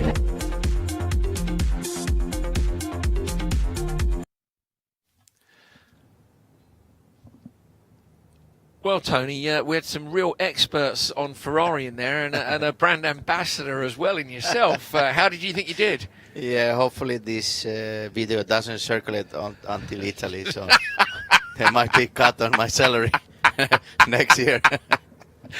I did half decent. Half decent. I like that. I think that was a similar response to yesterday. Yeah. Half decent. Quite okay is the normal finish margin response, of improvement is clearly there. Quite okay. There we go. That's our car recovered. So that's Glenis Venclovas' car coming back in. You can see the jet truck cleaner is out there and ready to go. That'll be dusting off turn 1, and then with any luck we can get 25 solid minutes of racing in. In the meantime, our pole man and our leader, of course, is Massimo Perina, and Nina Jada's pried his door open for a chat with him about how he's feeling about the stoppage. Massimo, currently P1. How do you feel about the red flag? Well, of course, it kind of takes away some of the momentum from the start, especially after we got a really good launch away from the rest of the field. So just have to go ahead and repeat it on the next restart. How do you keep your head in the game when there's a red flag and there's a stoppage like this? You just have to reset mentally and physically. You're just back to square one and do it all over again. Go well, Massimo. Thank you. So Massimo, you said this morning that you felt there was a certain seriousness to his approach. Yeah, not to his character as such, but he took the pole and it wasn't like, woohoo, it was, okay, one part of the job is done, here we go. Yeah, I mean, I feel that he did some amazing driving and results last year, but the competition is higher this season, and that takes the focus also to another level. So even after a great qualifying where he was really able to show a different pace compared to the other drivers, he was still all the time focused coming out from the race car. Yes, celebrating with his team, but not the same way that you would be 100% that everything is fine even for the race. It just shows the level of competitiveness, but also the focus needs to be on the main race always. And I do like Massimo's character, the way he responds on our interviews. He's very sharp on the topic and always strictly business, and meaning that he wants to go fast with his race car, win qualifyings and win race starts. And last year I was impressed the way he was controlling the field when the racetrack was wet, when it was a drying track, when he had to do the restarts and everything. You could rarely see him do mistakes. You did tell me that he had a small issue in Sonoma with the was it he crossed the line too early at the start. Yes, so these are perfect examples to remind you that keep always the focus 100%. There are plenty of rules that you need to know as a driver, and you need to be aware of those when you go into a race start or a restart, or if you are the leading car, or if you need to back up behind the safety car. So you need to do know certain procedures. So I think that was a reminder for Massimo in Sonoma, and he won't repeat same things again. Fingers crossed he's got to do it all again, but he did just say, didn't he, I'm just going to go back out there, I'll just do it again. So he's obviously feeling, you say, yeah, no, he is. He's obviously feeling confident. He's gone into it the mindset, I've done it once, I'll do it again, and that is the right way to approach it. So let's see if he can get it done. Yeah, he had a good launch, good reaction to green flag, but what was really impressive was the racing line through turn 1, and he was really able to bring more speed into the corner, and Johnny Kaminsky and Dylan Medler couldn't really respond to Massimo Perina even after a few corners. Safety car is out with the lights on, so I'm guessing they're going to dip in and we should be heading straight into race mode. Yeah, I think we saw that yesterday, and there's no reason to do another lap behind safety car. They're not cold, are they, after all? No. Tires are not cold. Still from the hot rotors, so brake discs. A lot of heat goes into the wheel and then it goes inside the tire, increases the tire pressure, and we are almost in the window of the tires. Yeah, you do need one racing lap to be perfect, but we are good to go, in my opinion. Well, fingers crossed Race Control have the same opinion. They are actually just through the glass wall to our left. We'll give them a wave and a thumbs up, shall we? Tell them we're up for it. Let's send it down to turn 1. I don't know whether or not they'll go for that, but I don't know whether they can hear us, actually. I suspect they can't because no one's waving at us. Maybe they're just ever so serious. Massimo Perina and Johnny Kaminsky, Dylan Medler and Jason McCarthy will be your top 4 on the grid when we get round to the start-finish line. The cars are heading down in the braking zone now. Difference to yesterday, we had the red flag logo, and the time was stopped. And today, as soon as we left the pit lane, the time is running on our screen. So a little different compared to yesterday. Yeah, agreed. Right, we're going to get the lap times up on screen. Last lap is 9 minutes 20. That's pretty clear. That's because, of course, we've had the stoppage. I think we can expect them to go a little bit quicker than that.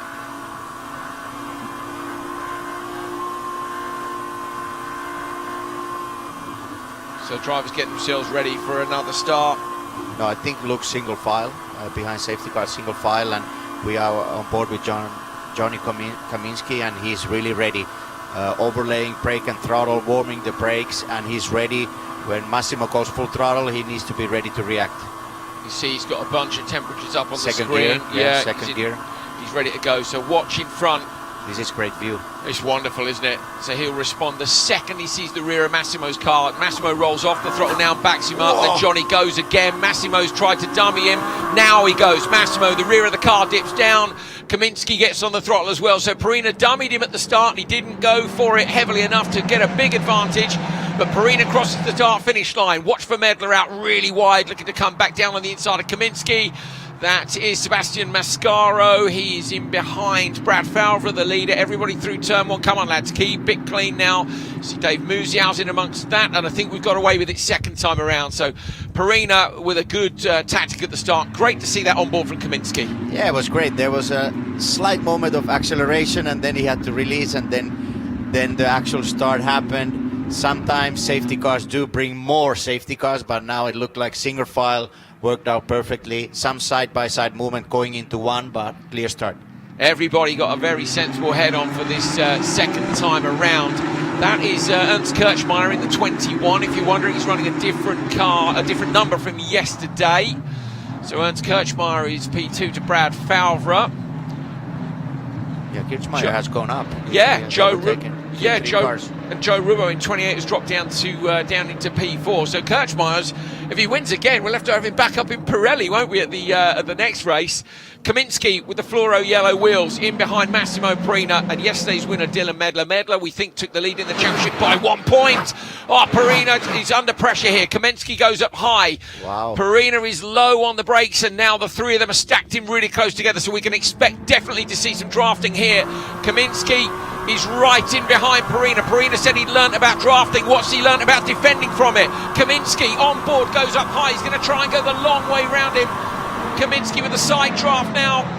He's going to get squeezed. Maybe he runs up towards the wall. Kamiński has got the slingshot and has got past. Johnny Kamiński passes Massimo Pirelli on the opening lap for the lead here in Trofeo Pirelli. Medler in behind McCarthy too. That is a great move. Oh, he's squirrely on the brakes, runs just a little bit deep. Medler looks to the inside, two wheels on the dirt, can't quite make the pass. He's under pressure now from McCarthy. These four are so close together. Kamiński's got to defend because Pirelli's going to want to come back at him. Pirelli up the inside, takes the lead back again. Kamiński runs deep. Medler nearly into the back corner, so Pirelli responds immediately. Now Kamiński's on the rear fender. Can he make the same pass Medler made yesterday? He went deep and went around the outside. He's got to defend inside in case Medler's there, gets back across to the curbs. So Kamiński takes the lead. Now Medler coming up back round the outside again. This is outrageous action from these guys. Medler's trying to go the long way round, get the inside line for turn number 6, and he is alongside Kamiński. Kamiński here's going to have to give the position up, and now Medler gets through. So Kamiński has gone P2 to P1, back to P3. Now he looks to the inside again. What incredible action, Tony. Oh, wow, what action on track. Kamiński definitely has some speed today on the straight line, and yeah, what a fight between top three, and there's even a fourth car. Jason McCarthy is joining the party. Absolutely brilliant stuff. This is what we wanted to come to Daytona for, and they're delivering. Medler, yesterday's winner, wing to the left and to the right. He's trying to make Massimo Pirelli drive on his mirrors, but he can't right now, so Pirelli leads. Medler is there. Medler now will look and try and do what Kamiński did, but Kamiński has probably got a better toe, so Kamiński now onto the back of Medler. Maybe needed to wait just a hair longer before he pulled out the slipstream. He's up to the top right-hand corner again. Can he get past it on the previous lap? I don't think so. Going to drop back in.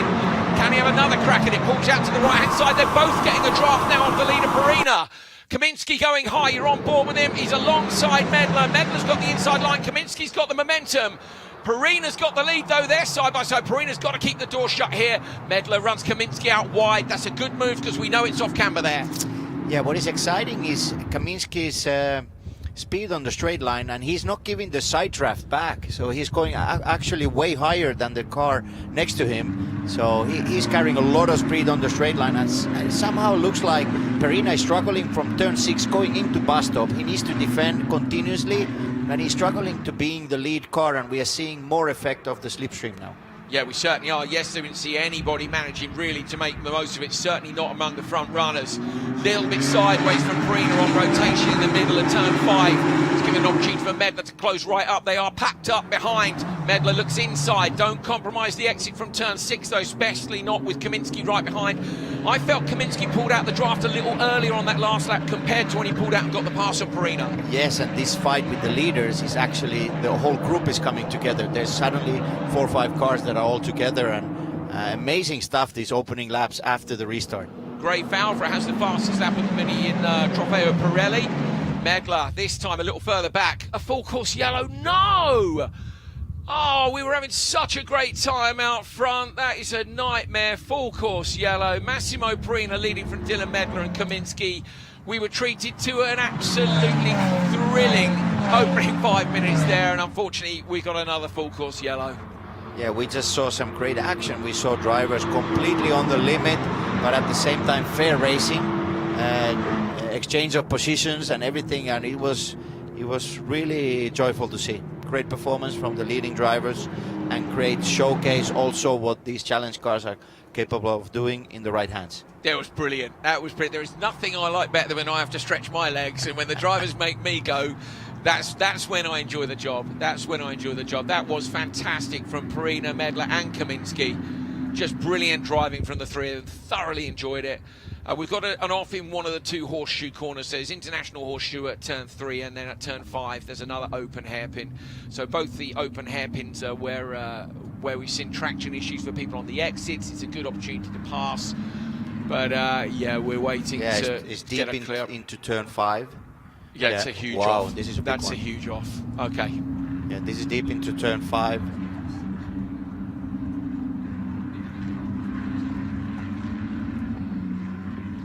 Porter is out of the car, we're hearing. That's the most important. So you saw car number 22 there with heavy damage to the front end. We're hearing that Porter is out of the car. So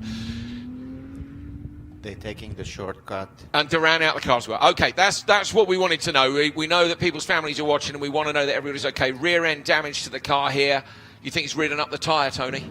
No, maybe the other car almost, it looked like, I don't know if the other car went on top or if these two accidents were related. And as we can see, the leading cars, the safety car is taking the whole grid from turn 4 straight into turn 6 to avoid the area of the accident. So how about we just do that for the rest of the race and carry on? No, we're kidding, obviously. It's there's a clear up to do. I say most importantly, I'm just glad the guys are okay. I think that's a big nod to the fantastic safety on these cars. That is a big hit, Tony, without a shadow of a doubt, and I'm sure that going to be a little bit sore, I'm afraid, Michael Porter, probably from a hit like that.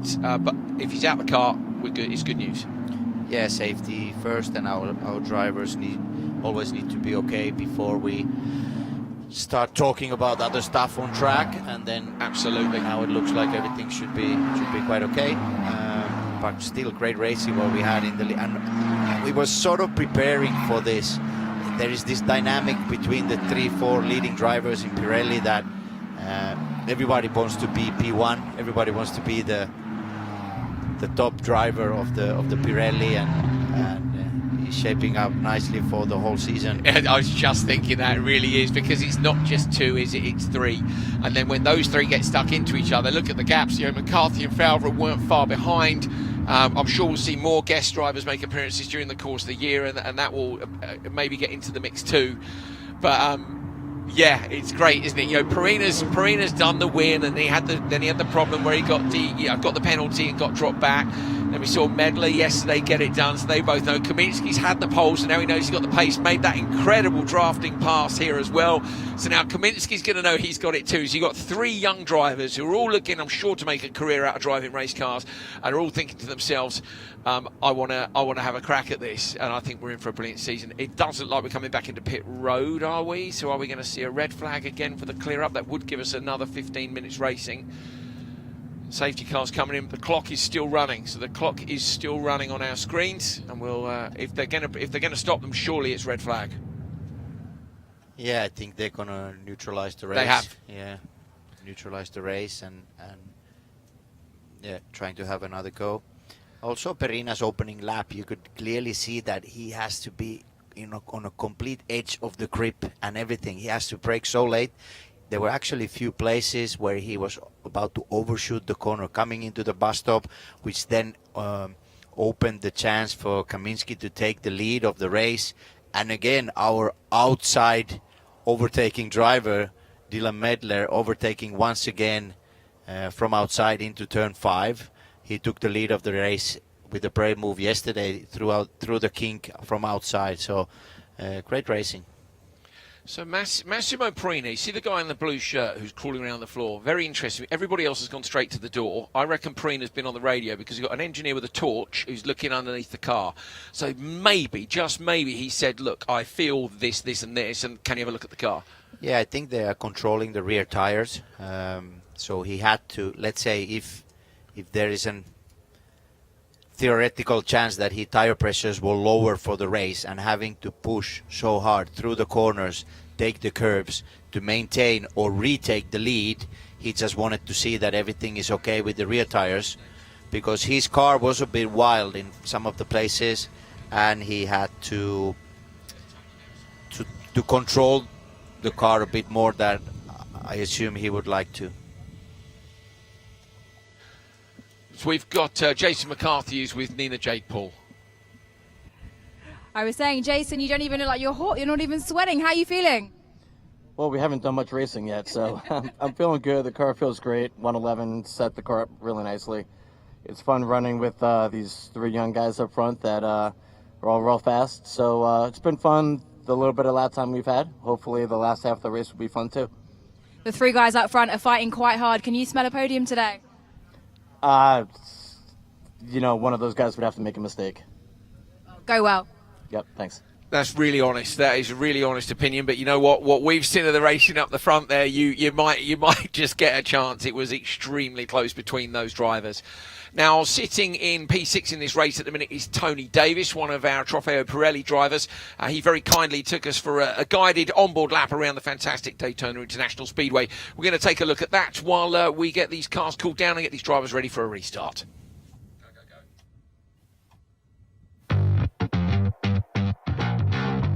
Hi, I'm Tony Davis, driver of the number 4 296 Ferrari Challenge car. I'm going to take you around a lap at the Daytona International Speedway. Okay, here we are coming to start finish in 7th gear, nearly 190 miles an hour. It's 1.8 G-forces pulling you out, hitting the brake zone hard, really focused, really concentrating. Got to stay on the brake, but get off it to make that apex. Got to bring it in, bring it in, bring it in, get to power. Watch out for the rear end. It really wants to move out to the right. Then you got to hustle the car back to the left. If you don't get it far to the left, you can't make this. Very difficult here. It is off camber. Normally you would come in much wider and bring it back. You can't do that because of the camber. You can see the car struggling to power down. That is the issue because of the off camber track. Here we are, the kink, most dangerous corner on the track. If you go into the grass right there, you can be in deep trouble. Hustle the car back to the left. Coming back around again. You got to watch out for camber. It gets off camber on exit. You want to power down, be very careful. This curbing, you can't see it in the video, rolls off dramatically to the left. Now here, one of the hardest power down places on the track. You struggle to get the power down. You can see the car move around, coming up. You don't want to go too high up because that would decrease speed climbing up unnecessarily. And now settling in. People always ask what is the highest speed on the track, and this is nearly 190 miles an hour. But right now, as we're approaching very high speeds, you're relaxed, and that's paradoxical. Very high speeds on what is now a straightaway, you're most relaxed the entire lap. Bus stop coming up, braking very hard. You got to mow down that first curb, touch the second one, brake, get off the brake, roll speed, power down, and critical to power down right now because this is now the longest straight on the track. If we don't get that exit, you're going to watch your lap timer decline the entire time back to start finish. So for the bus stop, as for much of this track, what's absolutely critical is getting that power down. But again, where are we right now? We're approaching 190 miles an hour, but you're actually getting your pulse down, breathing, relaxing, and that's a lap at Daytona International Speedway. Tony Davis with the onboard lap for us. Great to see. Thank you to him. And there he is, the man himself sitting in the car. The silver tube heading up to the top of the crash helmet, if you're wondering, is like an extra ventilation system. Drivers wear cool suits sometimes. The ventilation systems. You often see ventilation systems in some of the dusty races in the US. By that I mean off-road stuff, you know, your Mint 400 kind of races, Pro 4 truck racing, and that's sometimes you actually pressurize the helmet to keep the dust out. That's not what this is on this occasion. That's just cooling to get a bit of fresh air into the driver.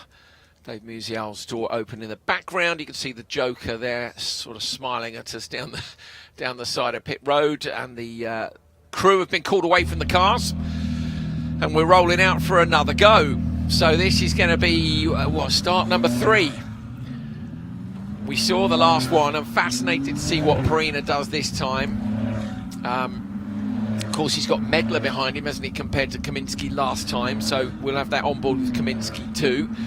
And it's that reaction time thing, isn't it? If the first guy goes, it's like sitting at traffic lights. When the first car goes, I'm always annoyed. Being a motorsport car, I'm like, why don't we all go at the same time? But instead, everybody waits for the car in front to go before they pull off. So you get like a staggered distance, which comes from people waiting for the car in front to move. And what you really want to do here is the second the front guy goes, you want to go immediately with him, but you have to see it visually. Yeah, I mean, being on pole position or leader after race restart, you have some advantages, so it's very difficult for the drivers behind to react exactly at the same time, because then there's always the question mark of jump start. Yeah. Because we do have green flag and all that stuff, but if the P2 car goes ahead of P1 clearly just after the green flag, there will be investigation at least what happened there. Did the leading car miss a gear, or was his reaction way off, or whatever? So normally the drivers behind the leader, they just react after the leading car, and that then creates a little bit of gaps. And obviously Massimo Perina in this occasion is in the best possible position. But having said that, Dylan Medler seems to be really hungry for overtaking, really hungry, even more determined for race wins than last year. And he likes to make those moves early, because like we seen yesterday and today, you don't know what then happens on the next laps of the race, and we've seen some safety cars and so on. So Dylan Medler behind Massimo Perina is an exciting mix, and also Johnny Kaminski with today's top speed. He's been really on it, and the acceleration from bus stop going into turn 1, he's been really the fastest car so far. So you think maybe he's got the car trimmed out a bit more than the others? Or maybe this is the evolution of yesterday, because there's many ways of doing a lap time in Daytona, setup-wise, but then another thing is race with the other cars, because you would say, I was so strong in the infield, but I cannot race those guys because I cannot overtake, I cannot even stay in the slipstream. So it might well be that this is a result of what they learned yesterday, and the cars are a bit more trimmed, looking for that top speed. It was really interesting that I spoke to Perina this morning, Massimo, and he was saying, yeah, we've learned so much about drafting, and now he's not getting to put it into effect because he is the guy getting drafted. But if he loses that position, I'm sure that he'll want to come back to it. You're looking at Brad Favre in the red car there. He's rented that car after problems yesterday. Behind him in the black and gold, Sebastian Mascaro. Behind him, the red with the yellow stripe up the middle, is Ernst Kirchmeier. Now, Kirchmeier yesterday won in the shell category, copper shell, and was immediately moved up to Pirelli Am. And I have to say, he's done brilliantly.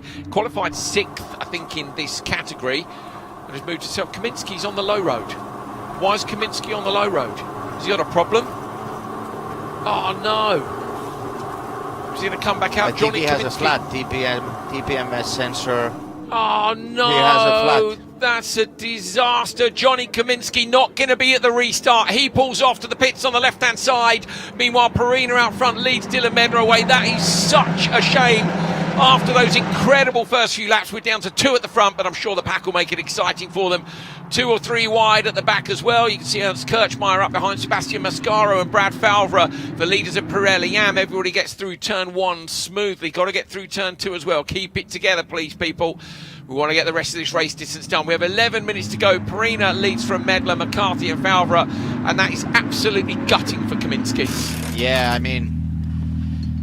mean, spirits high. He has a great performance. You can see here the rear left tire is gone. Really unfortunate. Also, you know, we behind the safety car, we did cut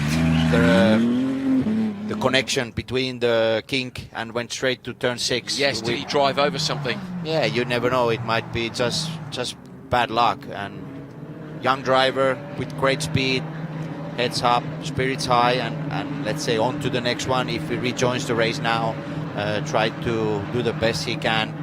But obviously very unfortunate. He was putting on a great show yesterday, and the same thing today.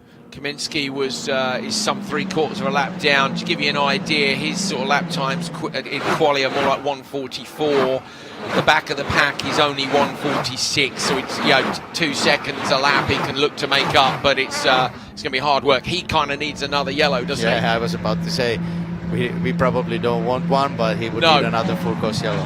He would love one. Then I think we would see some racing too. I think we see Kaminsky making some serious moves. What a shame. Okay, there we go. Kaminsky's had a rough run of ruck after getting the youngest ever pole yesterday. We're going to have to wait to see the youngest ever winner. That is Roberto Perina pulling out from the slipstream. Tony Davis. Yeah, going to try and go around the outside. Tony Davis stays low and will surely go deep on the brakes. Perina shuts the door in his face. Nicely done. Oh, and he's deep though. He's too late on the brakes. He runs out wide. He's going to lose a place. Is he going to lose 2? Dave Musial Jr. is right in behind. So Musial Jr. now up behind Roberto Perina. So Perina did well to get through, and he just saw it get dropped on the brakes. No, we've got another off in front. That's across the dirt. He's been in the wall as well. Wow. Ray Acosta, broken steering, front left wheels off that car. Leave it in the middle of the grass or get it away to the side, please. Yeah, there's your full course yellow for Kaminsky. Yes, if it comes out, we might yet see Kaminsky go full attack mode from the back of the pack. Is that car far enough off on the grass to not go full course yellow?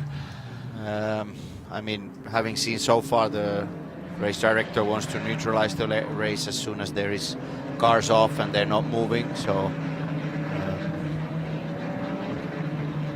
well, he is stranded right in the middle of the loop between the exit of turn 2 and the exit of turn 3, so you could argue he's in danger from both sides.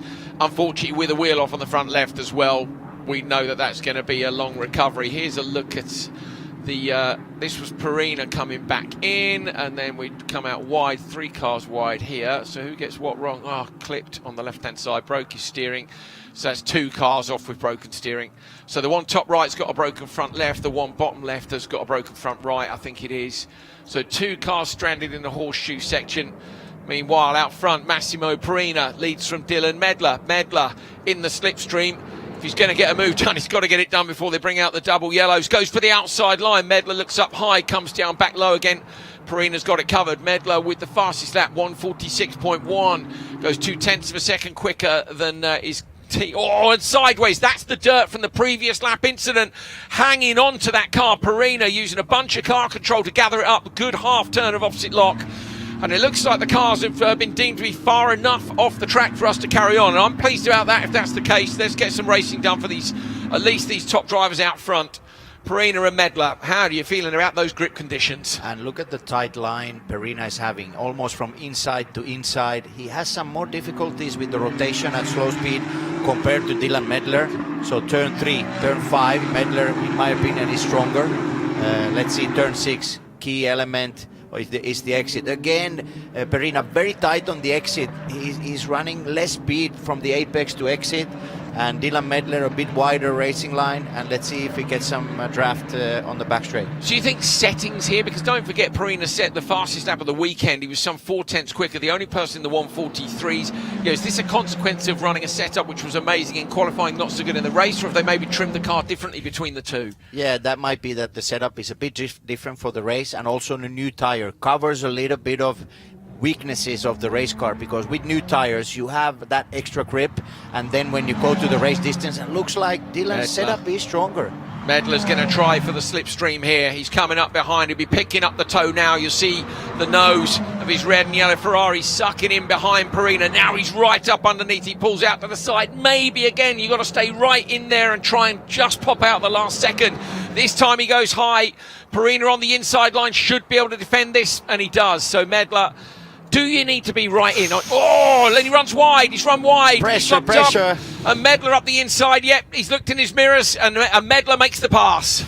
Yeah, he just kept putting the pressure on the leader, and this is what happened now. I don't think the battle is still over, but let's let's try to note if now Dylan, with this half a lap on the infield, he can pull a gap that then is sufficient for the rest of the lap, or what happens. But it looks like Dylan is able to put 2-3 car lengths between the drivers already.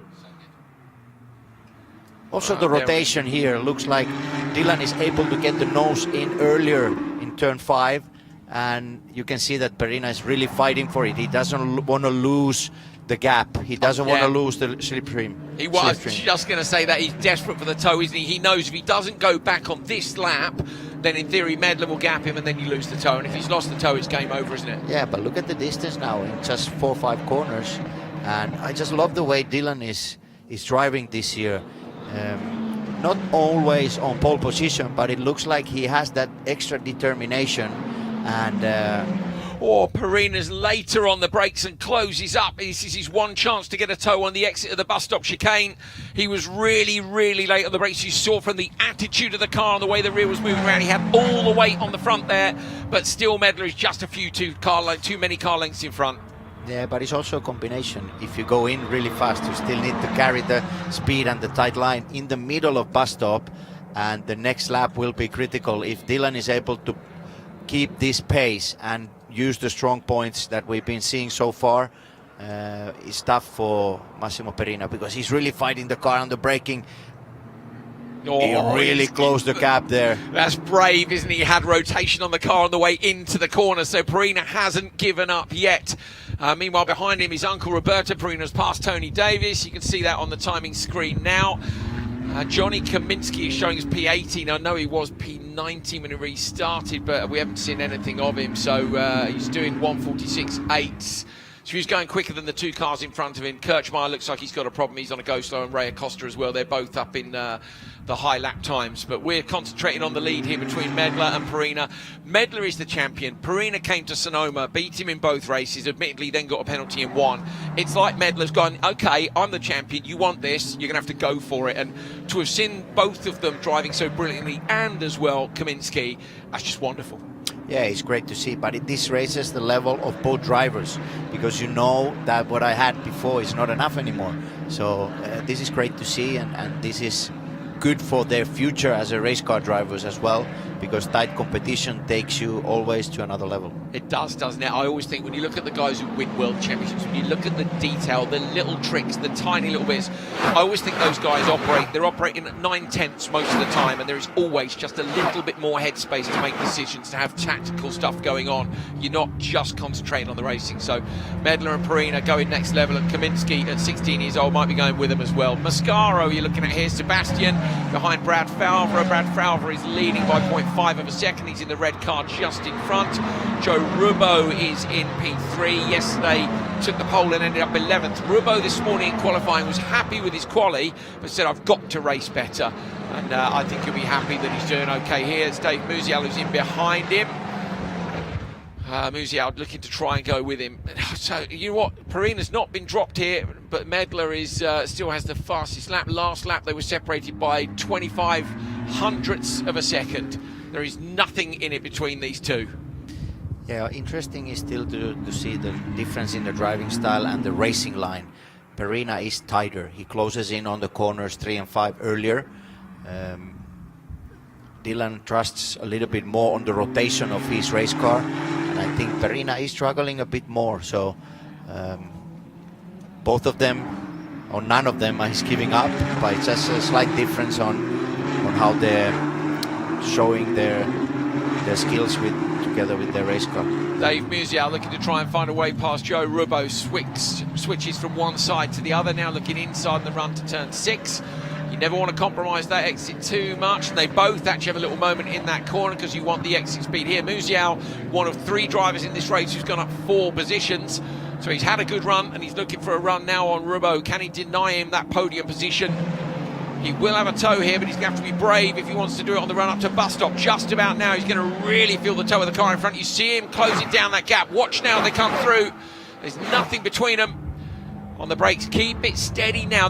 Don't make a mistake here and carry the speed through and sideways. Big mistake in front. He's off.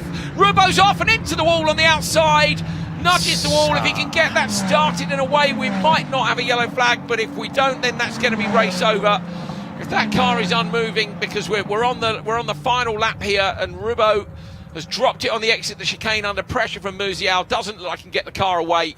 So final lap, can they put a waved yellow out of that corner or not? Because they're not going to make it round to the safety car anyway. Yeah, and this is the final lap, so there's no more time for safety car. So for sure there will be a yellow flag. Seems like Perina has, like I said, hasn't really given up, and he's, if not, closing a little bit. So he doesn't have many corners left. If there's a yellow flag in to bus stop, if there's a local yellow, this is Dylan's crew. But you see, the thing is, for Medler, in theory, he's got a lift if there's a yellow flag into the bus stop. So in that case, Pirelli can get close on the run, and we might actually see a drafting race to the finish line. So this could be insanely close. Medler will want to get to that yellow flag with a little margin. We reckon there'll be a double wave yellow or a wave yellow out of the bus stop chicane here. So watching the distance and see, unless, of course, Rubo has managed to get that parked Ferrari out of the wall and out of the way. It's still there. We're hearing it's still there from race control. So he's got enough of a margin here, Medler. He can brake early and meet the requirements for that yellow flag, if you like, and take it steady on the exit. I don't think that Pirelli is going to be close enough. I want to say that. It's not a lot in it, is there? So they're coming through. The car's off the racing line. They're good to go through here. Pirelli going to try for the toe on the run to the finish line. He is closer than I thought he would be. Medler, though, I think with 4 or 5 car lengths, we'll have enough here. Dylan Medler, absolutely brilliant performance yesterday. Will try and go high and break the draft if he can. But Medler coming around on the final lap here at Daytona. It's Dylan Medler with the double win at Daytona. Fantastic response to his championship rival Massimo Pirelli, who follows him over the line. Medler takes the win at Daytona. Pirelli right underneath the rear wing. That's what it means to the team. They've got the job done.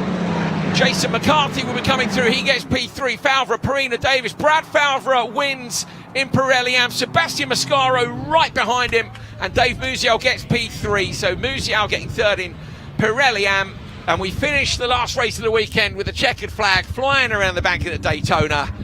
What a great visit by Ferrari Challenge North America. There's Medler. That's the pre-recorded celebration. I guarantee you the real one's going to be more spectacular than that. Brilliant start to that race. Would have been great to see Kaminsky in the second half, but I'm excited for the rest of the season. Tony Villander. Yes, Dylan Medler, I love his determination, the driving skills. They've always been there, but there's extra boost of determination. He really wants to take these race wins, and the outside overtaking yesterday into King, turn 4, and today's moves he did in the race. His car was handling well as well in the infield, the slowest corners. He had more rotation. He had less understeer and oversteer in the exit of the corners than Massimo Pirelli. So great fight between these drivers. And Nina Jade interviewed Jason McCarthy saying that, is there any way you can make it to the podium? And he said, yeah, one of the top 3 drivers needs to go out. And unfortunately was this young man, Johnny Kaminsky, who had a rear left puncture, and Jason McCarthy is on the podium. Absolutely, yeah, great spot, mate. Well remembered as well from the interview. Poor old Kaminsky, but you know what? 16 years old, got the pole. That's kind of the monkey off your back. Can I do it? Yes, you can. And then looking at the race today, that pass as a 16-year-old was brilliant. Yeah, and excellent car control. Don't get overexcited in the overtaking situations. Coming 195 into turn 1, yeah. You need to know what you're doing. So, I mean, 16. Let me remind allow you. me to say, but these kids are so ready nowadays, yes, with all the preparation they do on the physical side, simulators, all the tools there are to be on top of your game in a race car that has over 700 horsepower. So it's impressive to see. Very impressive indeed. Brilliant way to finish the weekend, I think. We've had a fantastic Copper Shell and a fantastic Trofeo Pirelli race. Well done to all the track marshals and recovery crews for getting everything cleared up as quickly as they did to allow us to finish the weekend here in such spectacular and they had busy style. weekend. They did. they did. They've been very busy. So yeah, thank you. The whole of the marshal crew here at Daytona and all of the recovery crews, everybody here at Ferrari Challenge North America appreciates your hard work to allow us to put on some fantastic racing for everybody here and everybody watching at home. Hope you've enjoyed that as much as we have. Dylan Medler's enjoyed it. Said he didn't either. The pre-recorded one is a fun celebration. But the real one is what you want. What are we having? A little reverse, are we? Where are we sending it? Down in there. 3-point turn to get your race car into the winner. Look at this. Look at the team running alongside. Look, the phones are out. They know they're ready for the social media moments. Everybody filming. Medler comes into a halt. Yeah, now we're slapping the roof. Yeah, and I love the passion. I love the passion. with all the teams on the Ferrari Challenge paddock, but also with Dylan Medler's family. A few weeks ago, they visited Finland on the Corso Pilota on ice drive. Yes, he's racing in Europe. He won in Monza. He won both races here, so it's great to see. It's a step up. Yeah, and this is what Ferrari Challenge and Ferrari family means. It's a step up, isn't it? Yeah. Beautiful.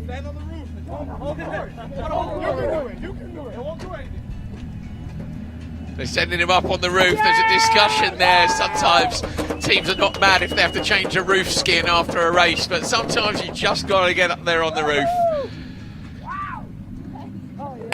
That means a lot, doesn't it? That really does mean a lot.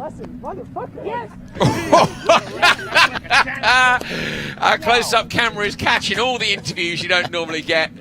Yeah.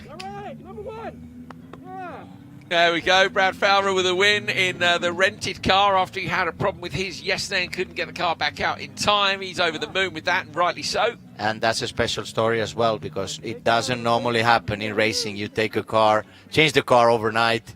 It normally doesn't take you to P1 in qualifying and race, so special story right there. Sebastian Mascaro there to congratulate him as well. Great racing between those two. Good stuff. I'm listening into them and trying to hear what they're saying. But we don't need to listen into this one because Nina Jade Paul has got our winner, Dylan Medler. Dylan, congratulations. What a performance. What a race. How do you keep your head in a race like that? You just got to keep your head down and keep looking forward. You find your opportunity to strike like yesterday. This time it worked out even better. Another win, double win in Daytona. Big points for the championship. You got to teach some kids sometime. So, yeah. 2 wins for you, absolute perfect weekend. I must say, the fight between the top three, yourself, Massimo, Johnny, in the first half of the race was absolutely epic. Top class racing from all of you. Talk us through your overtake on Massimo for the lead. Yeah, I was just trying to bait him. I know he'd go for it. And then I just went in the inside of 2. That's pretty much how it went. Didn't really think much into that. Congratulations. Yeah. Celebrate big. Thank you. There we go. He had a plan and he executed that plan. He's very happy with it. And yeah, well, that was some great racing. Here's the results then of Trofeo Pirelli Race 2 from Daytona International Speedway. Dylan Medler takes the win after a great battle with Massimo Perino, and an even more exciting battle when Kaminski was in it earlier on. Kaminski's demise means Jason McCarthy gets P3. Great result for him as well. Gray Fowler is 4th, Roberto Perino 5th, Tony Davis 6th, Dave Musial Jr. gets 7th. Then we've got the winner of Pirelli AM, which is Brad Fowler, and we move on to the second page. Omar Balkasoon, Chris Cagnazzi, yesterday's winner, Ophir Levy, Brandon Cruz, Ray Acosta, Johnny Kaminski back up to P16. Ernst Kirchmeier, it was so promising at the start, but it didn't work out. And then our retirement start there, Joe Rubbo, Jay Logan, etc.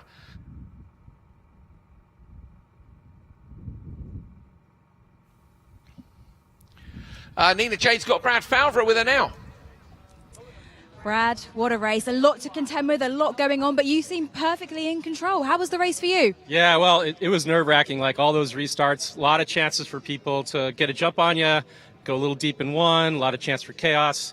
So, you know, not ideal, but I feel like we did good. We just kept our heads down and hit some apexes. So you won in Sonoma, you won in Daytona, perfect start to the season. What's your mindset ahead of the next race? Well, not quite perfect, but we'll aspire to perfect. But yeah, no, can't wait. Looking forward to Miami. None of us have driven it before. It's going to be a blast. Congratulations again, Brad. Cheers. Thank you. That's a very good shout, actually, that nobody's been to Miami before, so we're not going to have any data for the Cars 296 Challenge. Hasn't been there before with anybody, and it's a new circuit for all. Yeah, that's exciting. It's not an easy track. I did some simulator video work for Ferrari. We did some footage to explain the track, and it's not going to be easy. I think you can compare somehow last season. Ferrari Challenge 296 was in Las Vegas, so it's a similar challenge, I think. I think the Miami weekend you have more track time, so then you just need to take it step by step. Las Vegas was even more difficult. They didn't get a lot of practice, did they? Very the track limited. there's so dirty. I remember watching Ferrari Challenge. I was out at the Formula One, and the track was so dirty, and with not much practice time, it was... Yeah, Miami weekend is only for us, so then we have more track time. Be good fun. Okay, let's take a look at the championship points then for Trofeo Pirelli and also for Trofeo Pirelli AM. First up, Trofeo Pirelli. Dylan Medler leads from Massimo Perina by just 4 points. Johnny Kaminsky still in the mix. Lost a few points in that encounter there, but I'm sure he'll get a run of luck later on in the year as well. Then it's Roberto Perina, Jason McCarthy, Gray Falvera, Dave Musial Jr. and Tony Davis. The top 8 separated by 42 points. Luke French, Ethan McWilliams, Brian Cook and Manny Franco. Pirelli Am standings. Brad Falvera with the win today is in the lead of the standings from Dave Musial and Sebastian Mascaro. Then it's Ray Acosta, Jay Logan, Offi Levy, Gerdas Venceslas, who was a retirement today, and Michael Porter, also a retirement with a bit of an off earlier on today. Brad Falvera, Eric Pan, Christopher Cagnazzi, Michael Mathers, Ernst Kirchmeier, Omar Balkasoon, Dan Magnaszewski and Eric Marston take us down to P15 in the championship. The podium is ready to go down there in the winners area at Daytona International Speedway. What a place to go and pick up a trophy. Absolutely fantastic. You can see family members and teams already down there. The winning cars, or the top 3 cars from each of the categories, are in Parc Ferme, just behind the wall that everybody's standing up on top of, the little mini grandstand.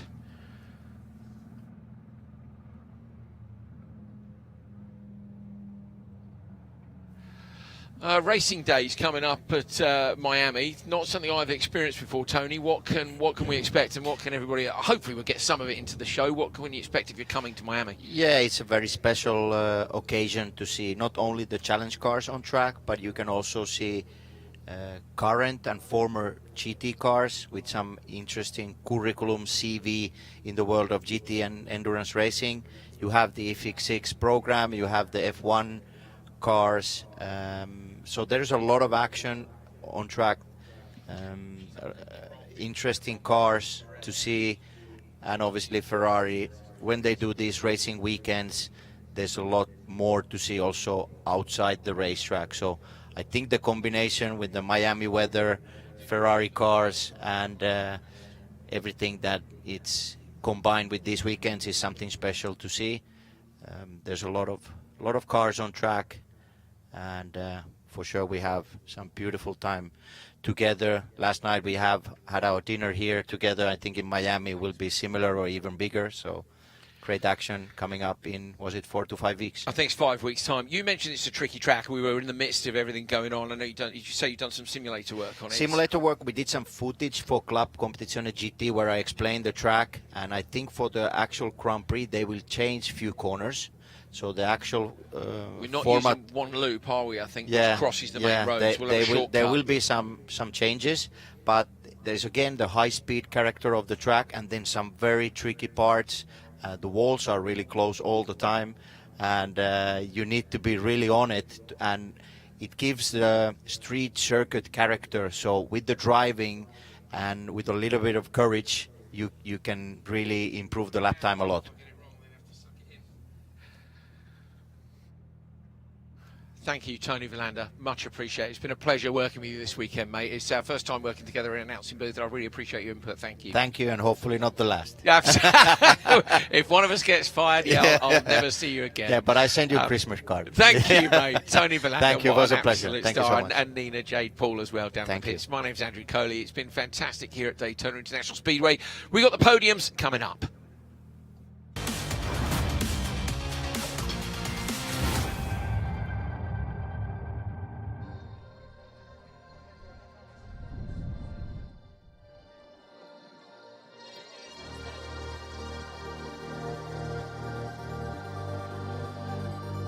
Ladies and gentlemen, welcome to the podium presentation for the second weekend of Ferrari Challenge North America at Daytona International Speedway. Delighted to have you all here with us this weekend. We're ready to get started and bring out our first winners of the day. We're going to begin with the 296 Ferrari Challenge Trofeo Pirelli. In third place, Jason McCarthy. In second place, we have Massimo Perina. And your winner, Dylan Medler. Now let's please remove our hats for the winner's national anthem.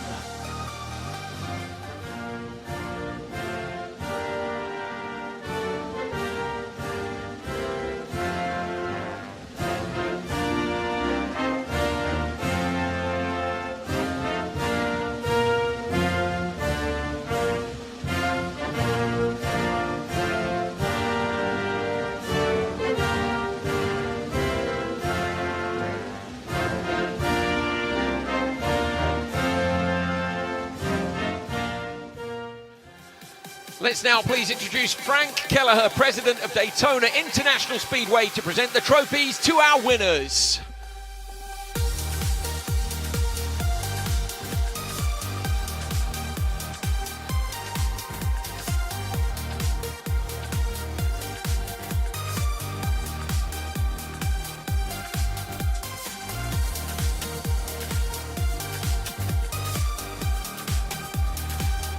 We'd now also like to invite Lydia Mariana, Pirelli Commercial Manager, Motorsport North America, from our partners at Pirelli, to present the Pirelli Award to our winner, Dylan Medler.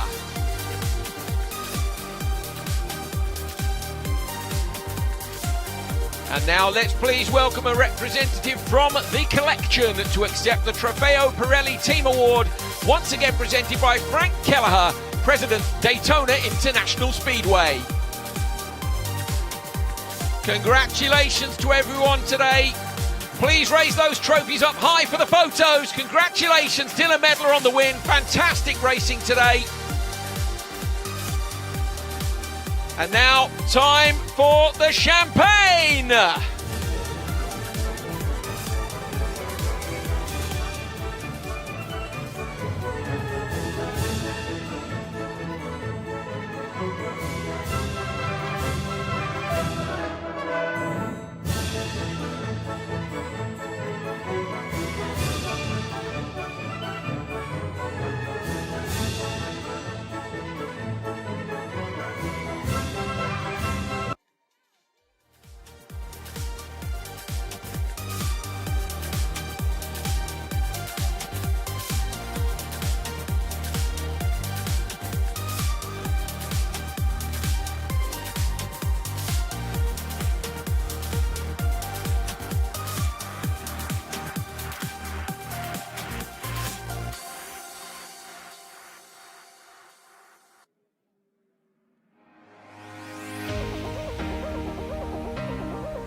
Next up, let's invite the winners of the 296 Ferrari Challenge Trofeo Pirelli AM class.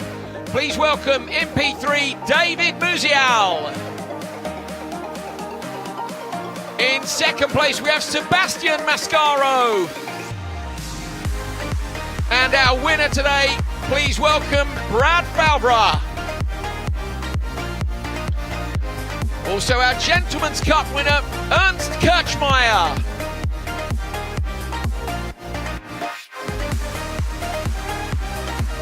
Okay, let's now please remove our hats for the winner's national anthem.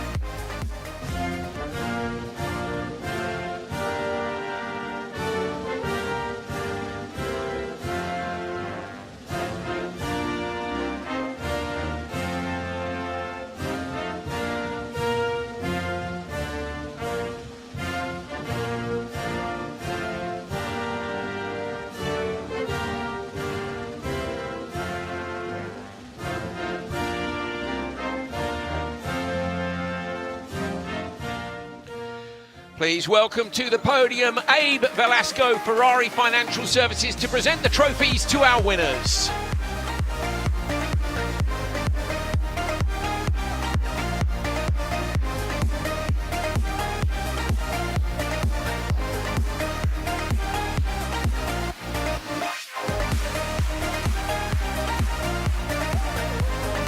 We'd also now like to invite Lydia Mariana, Pirelli Commercial Manager, Motorsport North America, from our partners at Pirelli, to present the Pirelli Award to our winner, Brad Falbra.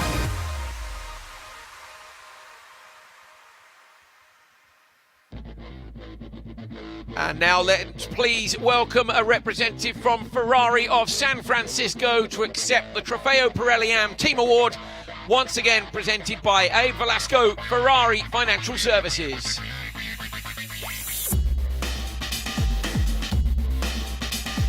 Congratulations, everybody. Raise those trophies up, please, for the photos. Now get those trophies down. It's time for the champagne. That's it, running off the stage to try and escape. Congratulations, Brad Falbra, winner of Trofeo Pirelli Am.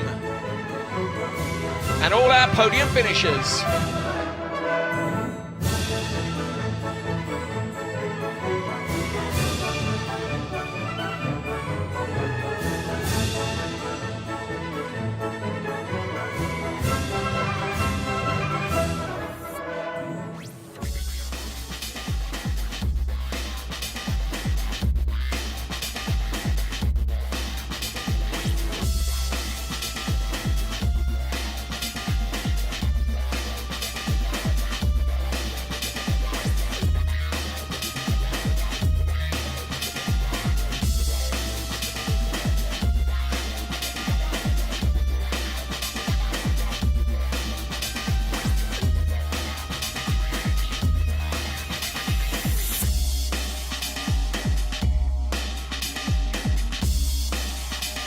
Next up, we're going to invite the winners of the 296 Ferrari Challenge Copper Shell.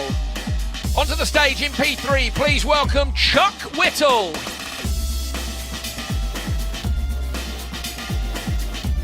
In second place, we have Mitchell Green. And your winner today, please give it up for Jan Bernier. Also, please welcome to the stage our Gentleman's Cup winner, Gary Ott.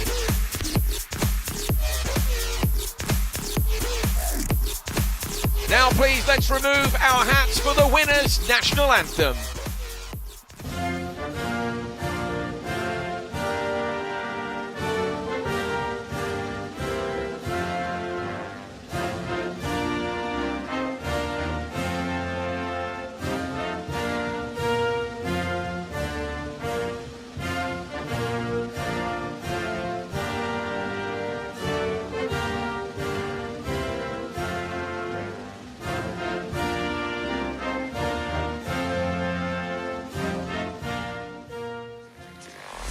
Now, I would please like to introduce Jennifer Young, Senior Director, Daytona International Speedway, to present the trophies to our winners.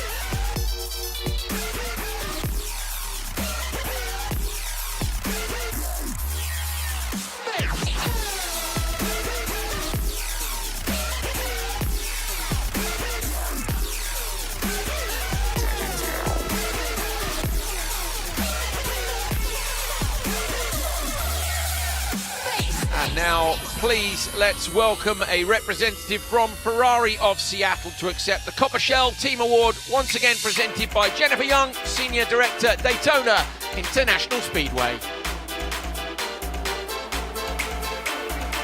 Congratulations, everybody on the podium.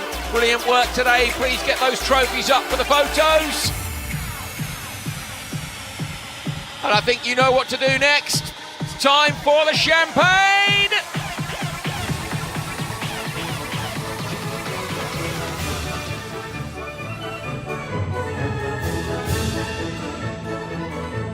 Jan Bernier, definitely the winner with the champagne, as well as top 10 of the podium. Fastest by far, pole position on the spraying.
And finally, let's start the presentation for the 296 Ferrari Challenge Copper Shell Am winners.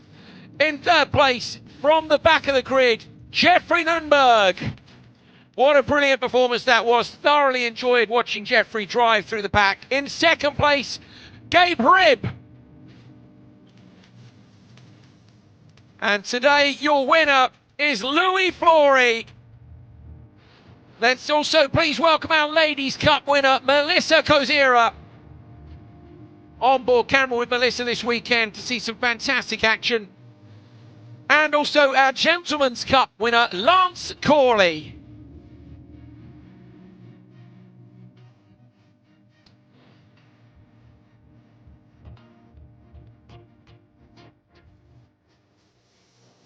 Now, please, ladies and gentlemen, let's remove our hats for the winners' national anthem.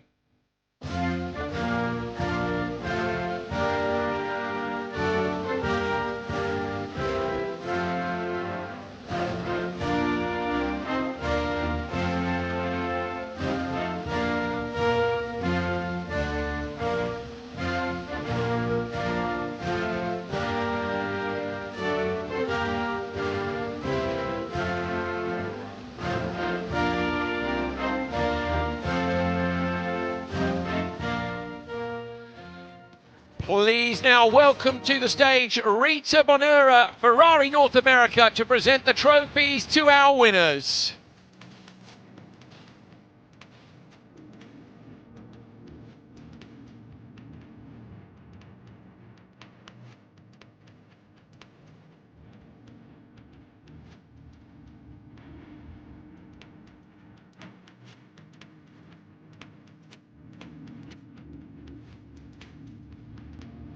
And now, please, let's welcome a representative from Ferrari of Houston to accept the Copper Shell Am Team Award, once again presented by Rita Bonura, Ferrari North America.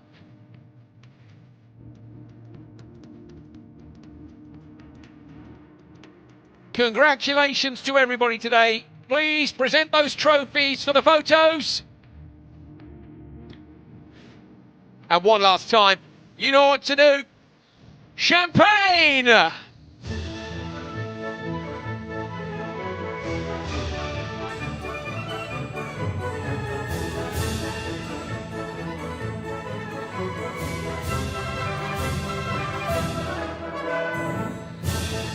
Thank you very much, everybody, for joining us this weekend at Daytona International Speedway for Ferrari Challenge North America's second weekend. We look forward to seeing you again, or you joining us online in a few weeks' time from Miami's Formula One circuit. It's been a fantastic weekend here. Join us then. We'll see you soon.